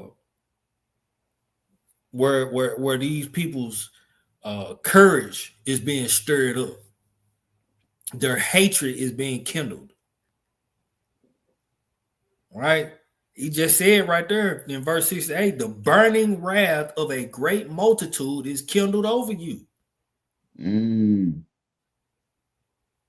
They already hate you. They already don't believe that they already believe that you don't belong around them or in the same country as them. They don't believe you belong. They don't believe you deserve the same water as them. These are the same people. Most of these political powers, these people in the high-ranking positions, these generals, these Secretary of Defense, presidents, people in the Pentagon, your CIA directors and the FBI directors, and your lawyers and your judges. All these people, man, most of these people come from a white supremacist background. Come on, King. They do not like you, nor do they want you to exist. King, I'm gonna tell you, if you have never seen, it's the movie. It's the first Purge. The first Purge. The brother on there is a brother from Staten Island. He favored my dear brother, and I ain't trying to joke on him, but he favored my dear brother. I know who you're talking about. King, that's exactly what it's gonna be like. That's exactly what it's gonna be like. I seen it. I seen that movie once, and it was around the time it first came out. So I know it's been a little minute. I probably had to watch it again to, do some dissecting. But it's been a minute since I only seen it once. I think some of the key points in there was like, all right, when they announced this purge, they thought a whole lot of people was gonna sign up, and a lot of people didn't. They chose to like, nah, we ain't purging, we gonna stay in the house, or they did sign up. They was having this little party, so you know what I'm saying. They weren't trying to go out and kill. So the government officials had to move in. Was like, hey man, look, ain't enough killing going on. Like this ain't what we planned, so we gotta go in there. That's when all hell broke loose. Brothers and they killing everything they see. They pulling up in more cars, gunning some down. And that's it. You have to rewatch it. Whenever you get a chance, rewatch it, King. That's exactly what it is. Wow, praise. Because they're gonna have a crafty way of trying to make everything we do illegal. They're gonna make any type of rule up, and it's gonna be passed by Congress that anything we do is gonna be illegal. You can't. I don't know what they're gonna do, King, but you know that the devil gonna do what the devil do. You can't stand on your porch more than 5 minutes, or it's a felony. What? They're gonna do anything to uproar the people. That's right. And this what they doing. They trying to get our people. I said this earlier. They trying to get our people to either get out there and riot or get out there and protest, and use that as a way to eliminate the people legally.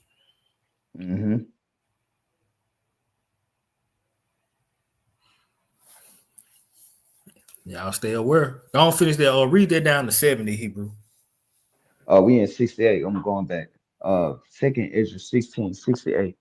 It says, "For behold, the burning wrath of a great multitude is kindled over you, and they shall take away certain of you, and feed you, being idle, with things offered unto idols. And they that and they that consent unto them shall be held in derision and in reproach, and trodden underfoot. For there shall be in every place and in the next cities a great insurrection upon those that fear the Lord." A great insurrection, a great riot against those that fear the Most High. That's not every nation.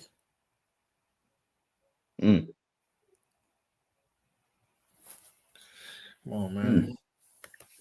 Let me play this last video. All praise.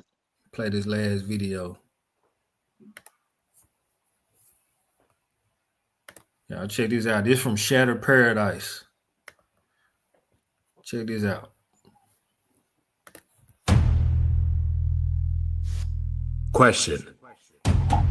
Why and how did this explicitly vulgar and raunchy celebrity roast way back in 2011 predict the future outcome of not only the 2016, 2020, but 2024 American presidential election?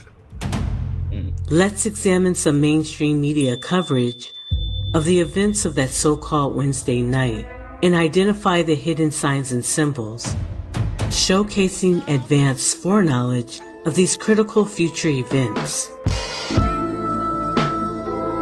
Predictive programming. It's his grand entrance to the night he was roasted back in 2011. Listen to what comedian Gilbert Gottfried said to Trump's face years ago.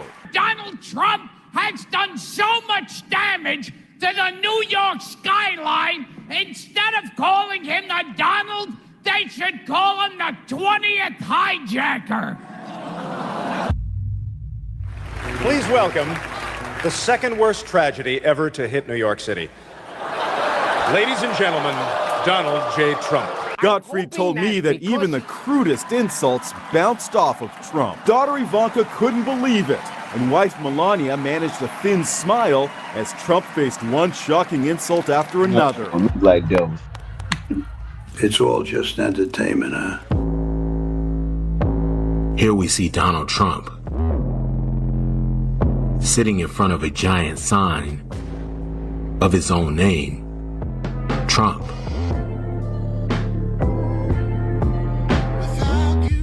Within the letters, they placed a particular bill of U.S. currency, a $1,000 bill to be exact, which features an image of the 22nd and 24th U.S. President, Grover Cleveland.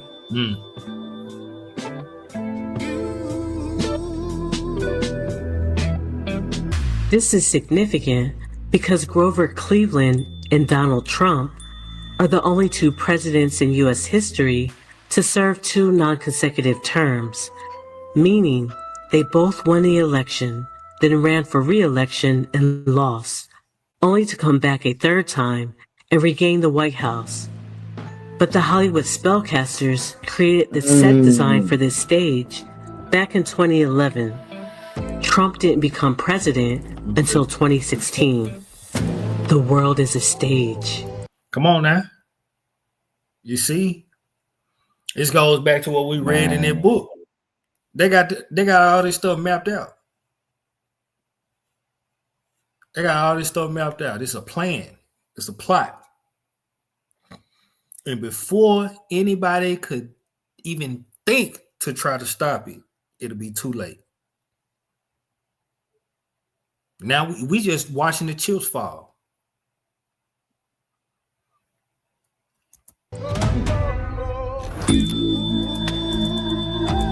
In the blink of an eye. Operation Warp Speed. In the blink of an eye.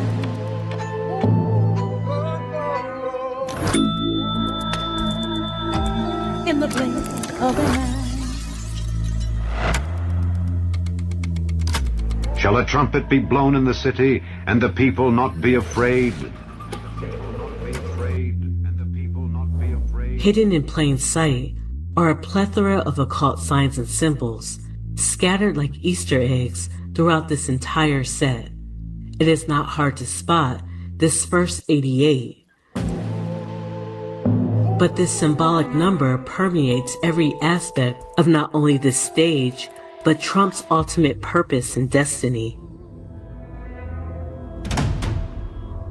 T is the 20th letter in the alphabet. R is the 18th letter in the alphabet. U is the 21st. M is the 13th. And P is the 16th, which all add up to 88.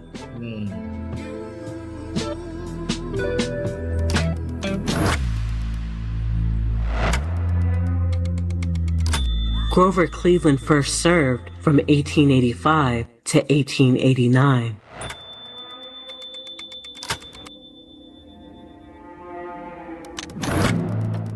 This Comedy Central roast happened on a so-called Wednesday. Wednesday. Okay. Wednesday. So what's Wednesday in Spanish? Miércoles. Miércoles, right? Which would be Mercury. Right. So Mercury is... Oh, where there you go, Mercury. Is the god of what? What's he good at? He was a postman. He was moving fast. That's right. He was moving fast. And Mercury is the closest planet to the sun. And when you're that close, you move fast so you don't fall in. Exactly. So Mercury is the fastest moving planet. And the Romans knew this. The Greeks knew this. Right. So Miércoles, Mercury. But for us, it's Wednesday. So Wednesday. Right. Woden's Day. Nice. Woden's Day. Yeah. And so he's the closest Norse god as a counterpart to Mercury. Okay. So Mercury was a messenger god. Woden had some other features about him. Yeah. But it included serving as a traveler back and forth to hell, whatever they called hell. Wednesday means Woden's Day. Odin is a Norse equivalent to the Roman god Mercury. The planet Mercury has an 88-day orbit around the sun. In the blink of an eye. Isn't it funny? Isn't it funny how quickly the time flies? How quickly the time flies. In the blink of an eye.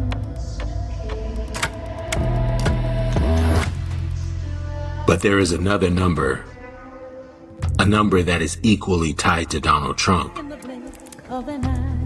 a number that represents crisis, emergency, chaos, and destruction. The number is 911, 911, or 9/11. And of course, the number that represents emergency and crisis is literally embedded in Donald's name. Isn't it funny? Isn't it funny?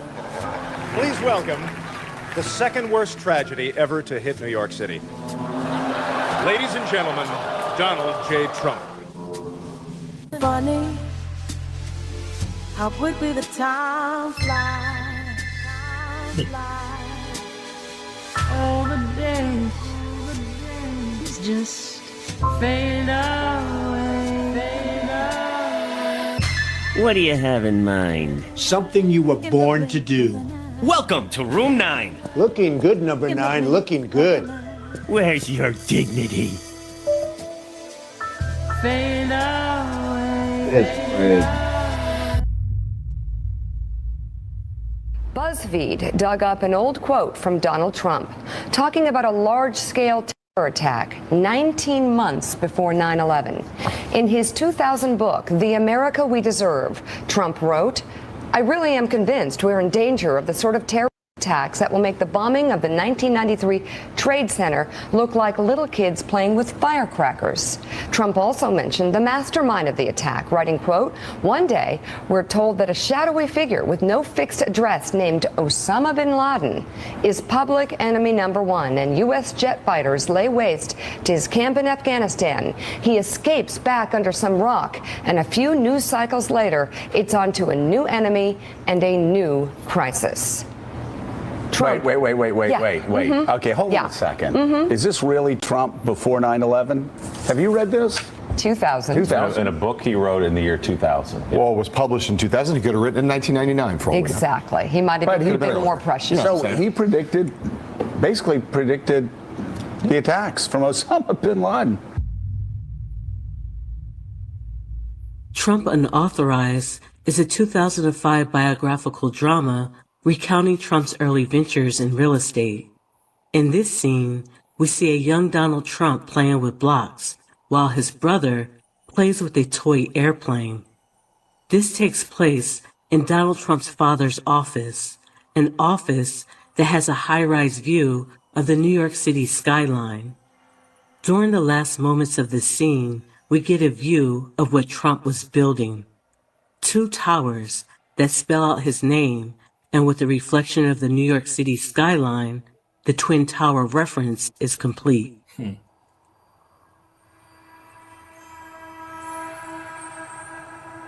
But why does the occult veneration of 88 and 9/11 always coincide with twinning mirror image symbology?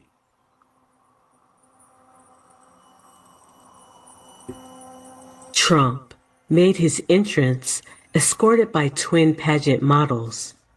The twin symbolism here. Of course, this is the most significant symbolism of Freemasonry, the twin pillars. Here we see twin Masonic pillars that flank the main stage. Predictive programming. Reminiscent of the twin beams of light at the 9/11 memorial. Two powerful beams of light cut through the darkness over Manhattan. 88 large spotlights arranged in the shape of the Twin Towers illuminated from the roof just blocks from ground zero. It's a rehearsal for the heartfelt display that will shine bright next Wednesday. These twin beams of light shine up into the night sky. They remind us of those we lost. Reminiscent of the twin beams of light at the 9/11 memorial, which are made up of 88 individual floodlights.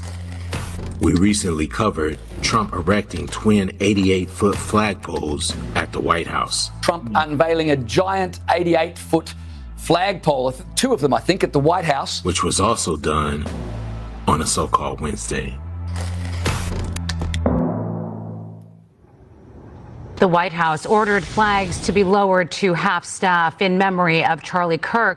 Charlie Kirk, a right-wing political activist, died Wednesday after being shot in the neck at Utah Valley University. Charlie Kirk, a right-wing political activist, died Wednesday after being shot in the neck at Utah Valley University. And the funeral and memorial for Charlie Kirk is now set. President Trump said that he will be there. He has also ordered flags lowered to half staff starting late Wednesday. George. But this twinning ritual goes much deeper. You see, in Norse mythology, the chief god Odin is often depicted accompanied by twin wolves and twin ravens. We recently saw twin wolves make the headlines with the so-called resurrection of these dire wolves, which they named Romulus and Remus after the twins who founded Rome. Now, 7 months old, direwolves Romulus and Remus eating well and getting bigger every day. And as if that wasn't diabolical enough, Romulus and Remus are just the exoteric name for these wolves. Because they're in the season of their Wednesday invocation, the actual esoteric name for these hellhounds lets you know just who they're summoning. These are dire wolves, well known from HBO's hit show, Game of Thrones. There are no dire wolves south of the wall. No, there are 5. Will Mulhall bought the dogs with all of his savings as a lifeguard when he was 18. Just weeks later, the dogs changed his life. I got a phone call from the breeder to say some TV show wants to use my dogs in it. And I was like, cool, what's the show about? And the breeder was like, I don't know, like swords and shields and stuff. They're dire wolves. That's Thor as Greywind and Odin as Summer. Furry characters with a huge following in the mega hit Game of Thrones. People come from around the world to this small village south of Belfast for a pet and a picture. Thor and Odin are no ordinary dogs. The actual esoteric name for these hellhounds lets you know just who they're summoning. But what about Odin's twin ravens? How are they being invoked?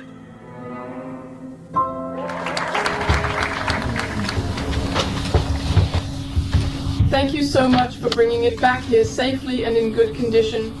Yes, and of course I also want to say thank you so much for lending me Odin. It was a fitting symbol as well. Precisely that idea that Odin sent Hugin and Munin out into the world to gather information, which they could then return and share with Odin. It's very symbolic of the work we do as well, venturing out to gain more knowledge. And it is significant in meaning, but light in weight. It's only 9 grams of silver that we see here in the picture, and we all, almost in unison, synchronously, I still remember it, we shouted, "It's Odin!" So that's almost 600 years before, well, the written sources really really come into play. So it was probably during what we call the later part of the Iron Age. We were a team of 7 international astronauts. 4 of us were sent up with the American Dragon spacecraft. Do you become more or less religious after such a trip? There are examples of astronauts who feel that they've become more religious from being in space. It is said that Odin Allfather worries about the return of his ravens Munin and Hugin. While the first raven Munin, in the shape of Swedish astronaut Marcus Vant's 21-day mission to the ISS, has already returned to Earth, the second raven Hugin is ready to come back as well and whisper in humankind's ear of the marvels it has seen on its journey with ESA astronaut Andreas Mogensen. The Danish astronaut Andreas was the first non-US astronaut to pilot SpaceX Crew Dragon when he and Crew 7 launched on the 26th of August 2023 from Kennedy Space Center to the International Space Station for his first long-duration mission. After 1 month on board of the station, he was handed command of the ISS. He is the 6th European and the first Dane to take up this mantle, and he is now the longest-serving European commander. As commander, Andreas also got to greet the arrival of the Axiom 3 mission and crew, including ESA's first project astronaut and fellow Scandinavian, Marcus Vant. With the arrival of Marcus, whose mission was called Munin, Odin's 2 ravens were reunited in space with the first ever meeting of 2 Scandinavians in orbit. While depictions of Odin's twin wolves and twin ravens often appear as identical twins, they also symbolize duality, representing the light and its shadow twin, darkness. Isn't it funny how quickly the time flies?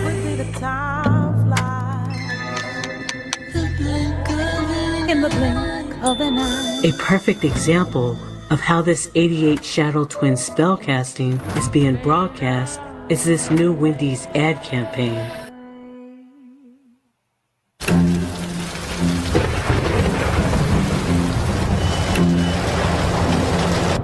It's me, Wednesday Addams. I regret to inform you that I have devised the meal of misfortune with Wendy's. Normally I'd be against this type of capitalistic corporate synergy.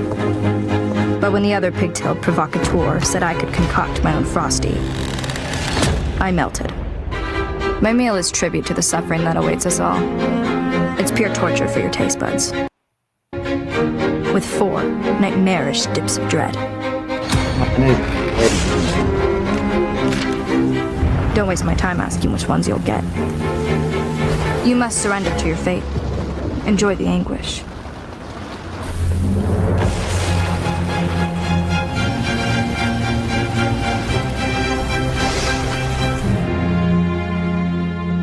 The meal of misfortune. Well, look at we have here. Yes, 2 mischievous girls. What'd you say, Hebrew? The meal of misfortune. That gotta be the craziest thing ever. Come on now. And these brothers will still go bad.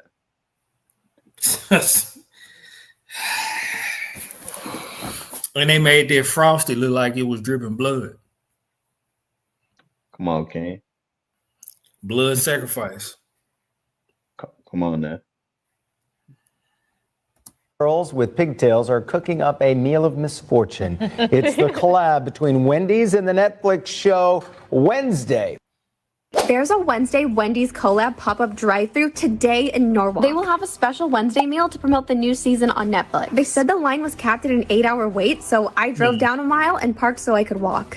Today we're trying the Wendy's Wednesday meal. It comes out August 6th. We got an early try with 4 mystery dipping sauces and new Frosty. Let's get to it. Each meal of misfortune comes with rest and 10-piece nuggets, cursed and crispy fries, the all-new Raven's Blood Frosty, and 2 of 4 mystery dips of dread. Not only is the Frosty new, but we've got the Spoon of Gloom as well, so let's see how this tastes. The all-new Raven's Blood Frosty. The all-new Raven's Blood Frosty. But I say that the things which the Gentiles sacrifice, they sacrifice to devils and not to Elohim. And I would not that ye should have fellowship with devils. Ye cannot drink the cup of Yahuwah and the cup of devils. Ye cannot be partakers of Yahuwah's table and of the table of devils. Charlie Kirk, a right-wing political activist, died Wednesday after being shot in the neck at Utah Valley University. What you are witnessing is pagan ritual magic that goes back decades. The soothsayers have been pre-programming the inhabitants of this land in order to create the perfect charged spiritual conditions, the perfect storm, to manifest their long-awaited externalization of the hierarchy, their spiritual turning point. For example, the hidden hand behind Wendy's is fully aware that this Wednesday promotional mirrors the horrific Wendy's massacre, which took place 25 years ago on a dreadful Wednesday night. This is intentional.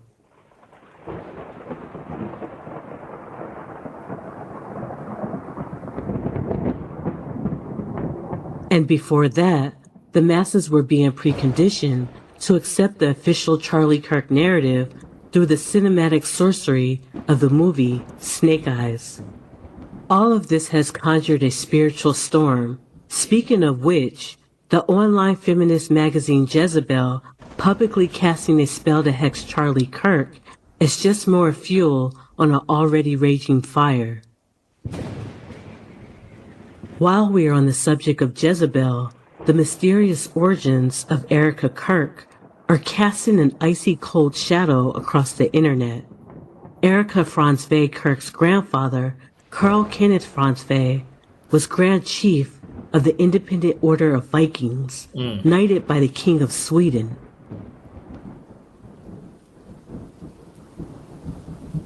This is all a spell to invoke the chief god of the Vikings, Odin. But here's where things start to get even more bizarre. Wendy's is going all out with its promotions. Posters, a special meal, and decorations. But this particular item is getting a different kind of attention. Customers saw it through these doors of this Carrie Wendy's. Sorry, family, but we have to stop the presentation here. It's hard because we have the most important segments and the finale still ahead. But this is the point where our presentation begins to take a deep dive and starts to connect some forbidden dots. This is also the section I believe that triggered YouTube to restrict this video. Though we made a considerable effort to comply with all YouTube's guidelines when we tried to post it the first time, it was still deemed not suitable. So this is just an edited or censored version of the first segment. Truth.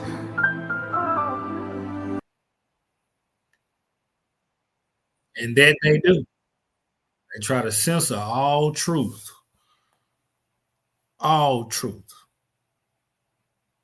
They watching. All right. You got any scripts you want to bring out, Hebrew? No, I was just kind of just intrigued by how deeply they had these idols. I probably got some. Hold on, let me look real fast. Jeremiah 10. Because you have our people blindly partaking in these things. I got Jeremiah 10 and verse 2. It says, "Thus said the Lord, learn not the way of the heathen, and be not dismayed at the signs of heaven, for the heathen are dismayed at them."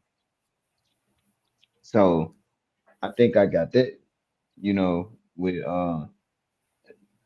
the duality, the God of the Vikings and all that type of crazy stuff. I'm like, man.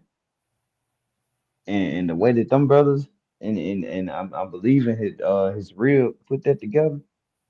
I'm like, man, they on point. That's why I got took down.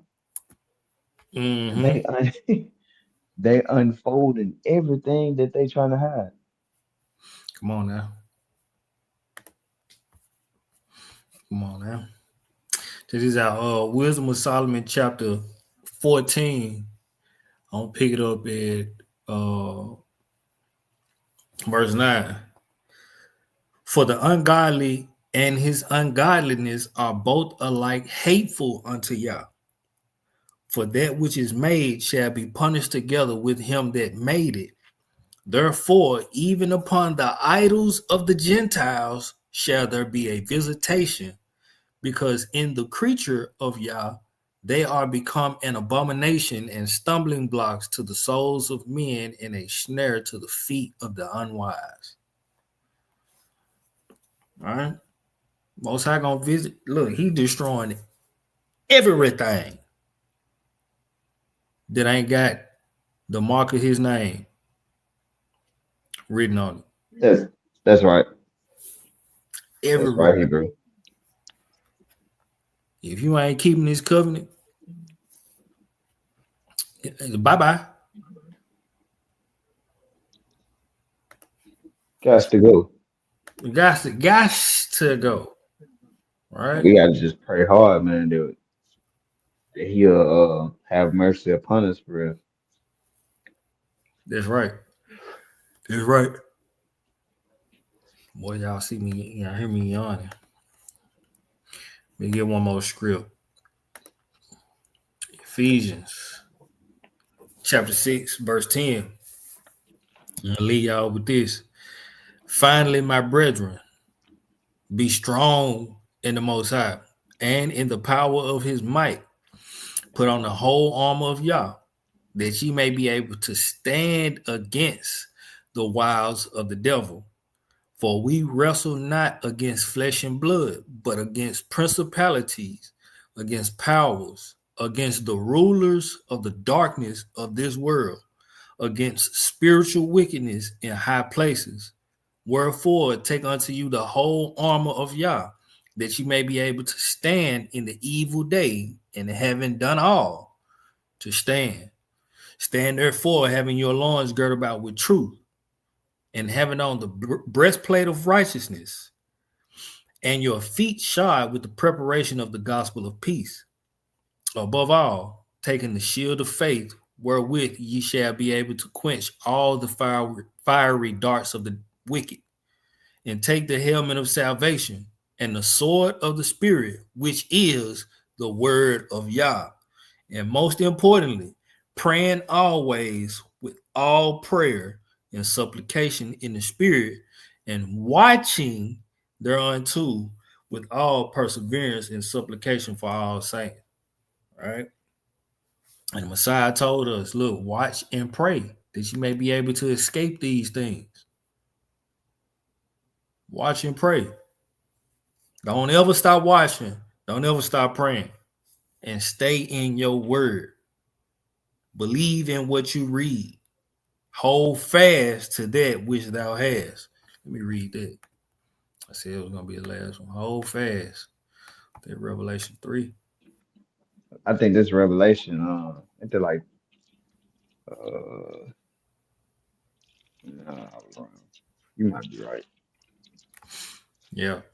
No, I'm in the wrong book, King. My fault. I'm tired of this. Nah, this Revelation 3. Revelation 3. I'm gonna read 9 through 13. Revelation 3, 9 through 13. It says, behold, I will make them of the synagogue of Satan, which say they are Jews and are not, but do lie. Behold, I will make them to come and worship before thy feet, and to know that I have loved thee. See, that's who really behind all this stuff that we saying. But that's a whole nother stream, right? It says, because verse 10. Really? Yeah. Yeah, the Jewish. Yeah. Or to be politically correct, the small hats. Right. Verse 10, it says, because thou hast kept the word of my patience, I also will keep thee from the hour of temptation, which shall come upon all the world to try them that dwell upon the earth. Right. We got to keep the word of his patience. What's the word of his patience? You got to get in the book. Mm-hmm. Get in the book. Verse 11, behold, I come quickly. Hold that fast which thou hast. Hold that fast which thou hast, that no man take thy crown. Him that overcometh will I make a pillar in the temple of my power, and he shall go no more out. And I will write upon him the name of my power and the name of the city of my power, which is New Jerusalem, which cometh down out of heaven from my power, and I will write upon him my new name. Hallelujah. He that hath an Hallelujah. ear, let him hear what the Ruach said unto the churches. I hope and I pray that this stream, this video has been edifying. I pray that the Most High's name was glorified. Pray we got some understanding. Pray some of the mysteries of the rulers of the darkness of this world were revealed. Most High willing, we come back with another one, and keep on exposing this darkness, man. I appreciate you coming on here with me, bro, Hebrew, and no problem, man. Man, always, yes, sir. Always good to you know what I'm saying, get that work in with you, man. Whether it be in the flesh or virtually. King. What's that? I think I want to put script. Hold on. I think I might be right. Yes, sir. Shalom to all the family in the chat. Appreciate y'all hanging in there with us. I know it's late. I don't know what time zones y'all in, but I know it's late. Yeah, it's 1:52 where I'm at. So it ain't really too late for you per se. But I got one more scripture that I want to pull. Psalms 100 and verse 1 and 2. It says, make a joyful noise unto the Lord, all ye lands. Serve the Lord with gladness. Come before his presence with singing. Know ye that the Lord, he is the Most High. It is he that had made us and not we ourselves. We are his people and the sheep of his pasture. So when a brother, you said, man, I'm gonna do a quote, man. If I got a little energy in me, I'm gonna do it. You know, I might not be able to make everything, but to the will of to my best ability, most I willing, that he keeps me increasing. I try to show up for everything, man, when it comes to his name, because that's how you can get the Lord to start listening to you, man. For real. You want to work for him. Oh, praise. And it's how you stay sharp. That's right. It's how we stay sharp. Hallelujah. Hallelujah. All praises, family. Most High willing. We'll see what goes. Gonna be preparing for tabernacles for the next 2 days. Getting things in order. Tabernacles come in Monday at sundown. Monday at sundown begins tabernacle. So, you know, however y'all observe it, you prepare your hearts, prepare your spirits, prepare your minds, prepare your house, and everything. Do it all in preparation to observe this feast as if it would be the last feast that we observe before we actually tabernacle with the Most High. All right. Ain't got nothing else. Love y'all, family. Y'all enjoy the rest of y'all night. Get some good rest. Most High willing, we'll see y'all soon. Shalom.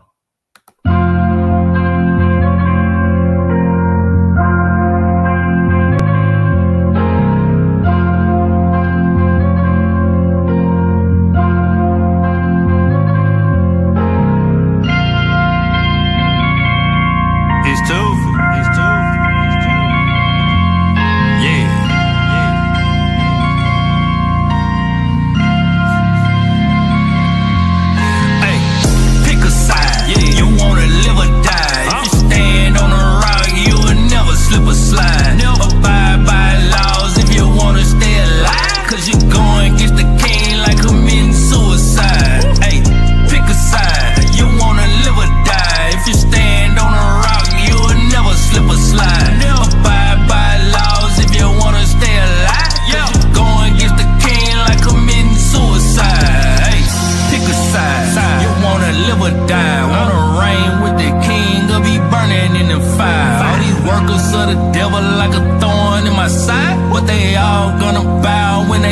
I'm in the sky. Little truth or you a lie. It ain't no in between. Pharisees hard darker than the 10 on limousines. Dressed the sector Nazarene. The word my gasoline. I'm on fire for the Lord. Built up like a Ford. The body fully function when it's all on one accord. Don't be writing blank checks that your soul can't afford. Bro, battling with the wicked, can't be scared to swing your sword. It's all about your words that determine your reward. Hey, pick a side. You wanna live or die. If you stand on a rock, you will never slip or slide. Abide by laws if you wanna stay alive. Cause you're going against the king like committing suicide. Hey, pick a side. You wanna live or die. If you stand on a rock, you will never slip or slide. Abide by laws if you wanna stay alive. Cause you're going against the king like committing suicide. Hey, what you gon' choose, bro? If you ain't on the winning side, you a loser. Before you start to run this race, tie your shoes up. Kingdom the mission, do the work, don't be a snoozer. You heard me? Yeah. Luke 12 and 49, we spark in the fire. The Ruach had you shining brighter than the stars in the sky. 2020, but can't see cause it's a log in your eye. Don't join this army if your heart is about as small as a fly. Make your call in the election sure cause ain't no switching up. Spiritual bench press, his name is what I'm lifting up. This ain't no easy walk, but I am never giving up. Follow my king till I'm in that bag and they zip it up.